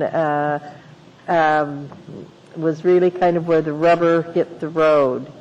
There have certainly been a lot of compromises that have been made, and hopefully we will end up with a good product for the community. So having said that, I think it's now time to vote on the main motion with all the amendments. Is there any objection to the motion, my colleagues? Seeing and hearing none, it is unanimously approved. Congratulations, staff. Now you just need to interpret, our secretary will prepare our minutes, and we should have an amended version of this come forward with our resolution that reflects our action. And before everybody get up and get ready to be adjourned, I have another announcement to make. Tonight is Mr. Wang's last evening with us. Yeah. Yes, Mr. Wang has declared his intentions to retire from the commission. And tonight, I know, is his last evening. I've had a couple of days to adjust to the news. I'm not adjusting well, but I'm adjusting. Oh, Lord. I know. We don't have a lawyer. We're gonna. I know. We'll go off the deep end for sure now. God knows how much progress you'll make. Well, since this is my last rodeo with you before I ride off into the sunset, I did decide to resign the commission largely for my law practice is changing. It's getting more into land use, and I'm foreseeing more and more both actual and perceived conflicts that are going to bubble up in my life. I won't regret getting 30 Monday nights a year back either. But I do want to express my appreciation for all my fellow commissioners who are a hardworking, well-intentioned bunch of people whose hearts are all in the right place, and I've enjoyed working with each and every one of you very much. Okay. Any other commissioners have comments this evening? Well, I will make one comment. I think we came on the commission in the same class, I think, didn't we? So we've had about the same length of experience here, and although you don't say much, when you do say something, it's worth listening to. Very thoughtful, and I've appreciated your insights into some things that I hadn't thought of. So wish you well, and I'm sure since you're going to be in the land use business, we'll probably cross paths again at some point. Yeah, we'll probably be seeing you on the other side. On the other side of the... That's possible. That's possible, so I hope not to burn any bridges between now and the end of this meeting. Any further comments? Does staff have any comments this evening? About Commissioner Roon, no, not at all. But I did just want to make an announcement, if that was okay. Sure. Your next meeting, you have an August 3rd meeting for cases, and then an August 10th meeting will be bringing you the culmination of Chapter 7. So you're not done yet with it, but the vast majority is through. So we will have commercial standards and a site condo process proposal for you, obviously previous to that meeting, but for your action at that meeting. And then we did receive word that enough of you are available on August 31st to move the deliberation portion of the Hillside District Plan from August 17th to August 31st. So I wanted to formalize that. I believe, Commissioner Pease, if you can nod your head that you are available that night. I believe the remaining members, without a conflict, will all be present. So no meeting the 17th, but a special meeting the 31st to bring these the myriad of Hillside District Plan issues back before you. Yeah. Go ahead. Could I ask a question? Yeah. On the commercial design standards and the site condo process, I'm hoping we'll get that enough ahead of time so that we have a chance to ponder it. I would assume that you're going to want us to, or are you going to want us to take action on the night that you bring it? I believe that would be the preference. I don't have the assembly calendar in front of me at the moment, but I believe they would then potentially get to it again before your next September meeting. So that's really, unless that changes, that's the opportunity there. And obviously, we'd like to have it as much ahead of time as we can. So. Yeah, we'll bring those changes to you shortly. Okay, thank you. I have a question.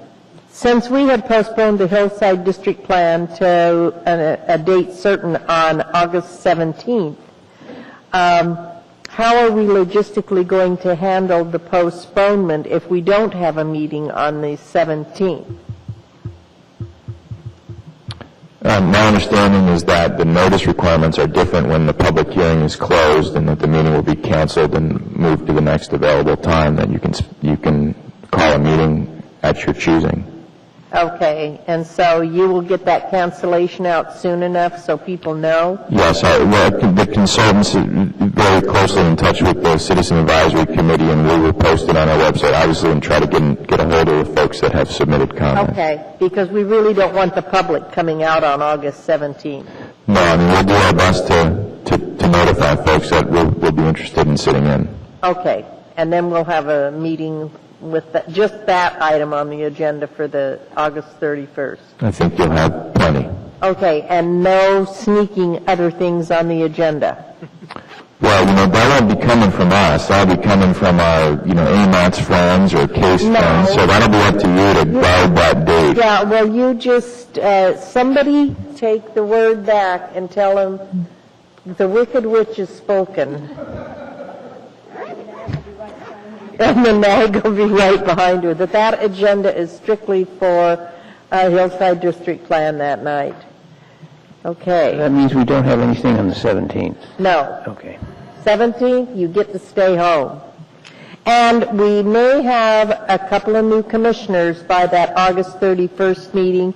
If we do, they are going to need to be provided with all of the materials for the Hillside District Plan, including any draft minutes from the hearing and tapes so that they can listen to them. And I don't know how Granicus works. We'll just pass them Commissioner Wang's business card and they'll fill them in. Okay. Sure. And how much will you charge them an hour? Just send the bill to the municipality. They've got a lot left over in the budget. Anyway, we'll make sure they get brought up to speed. Anything else? Nothing else. So I guess a motion to adjourn would be in order. So moved. Got it. Okay. And I need a little second. A seconder. Thank you, Ms. Yoshimura. Is there any objection to adjourning? Hearing none? We're adjourned.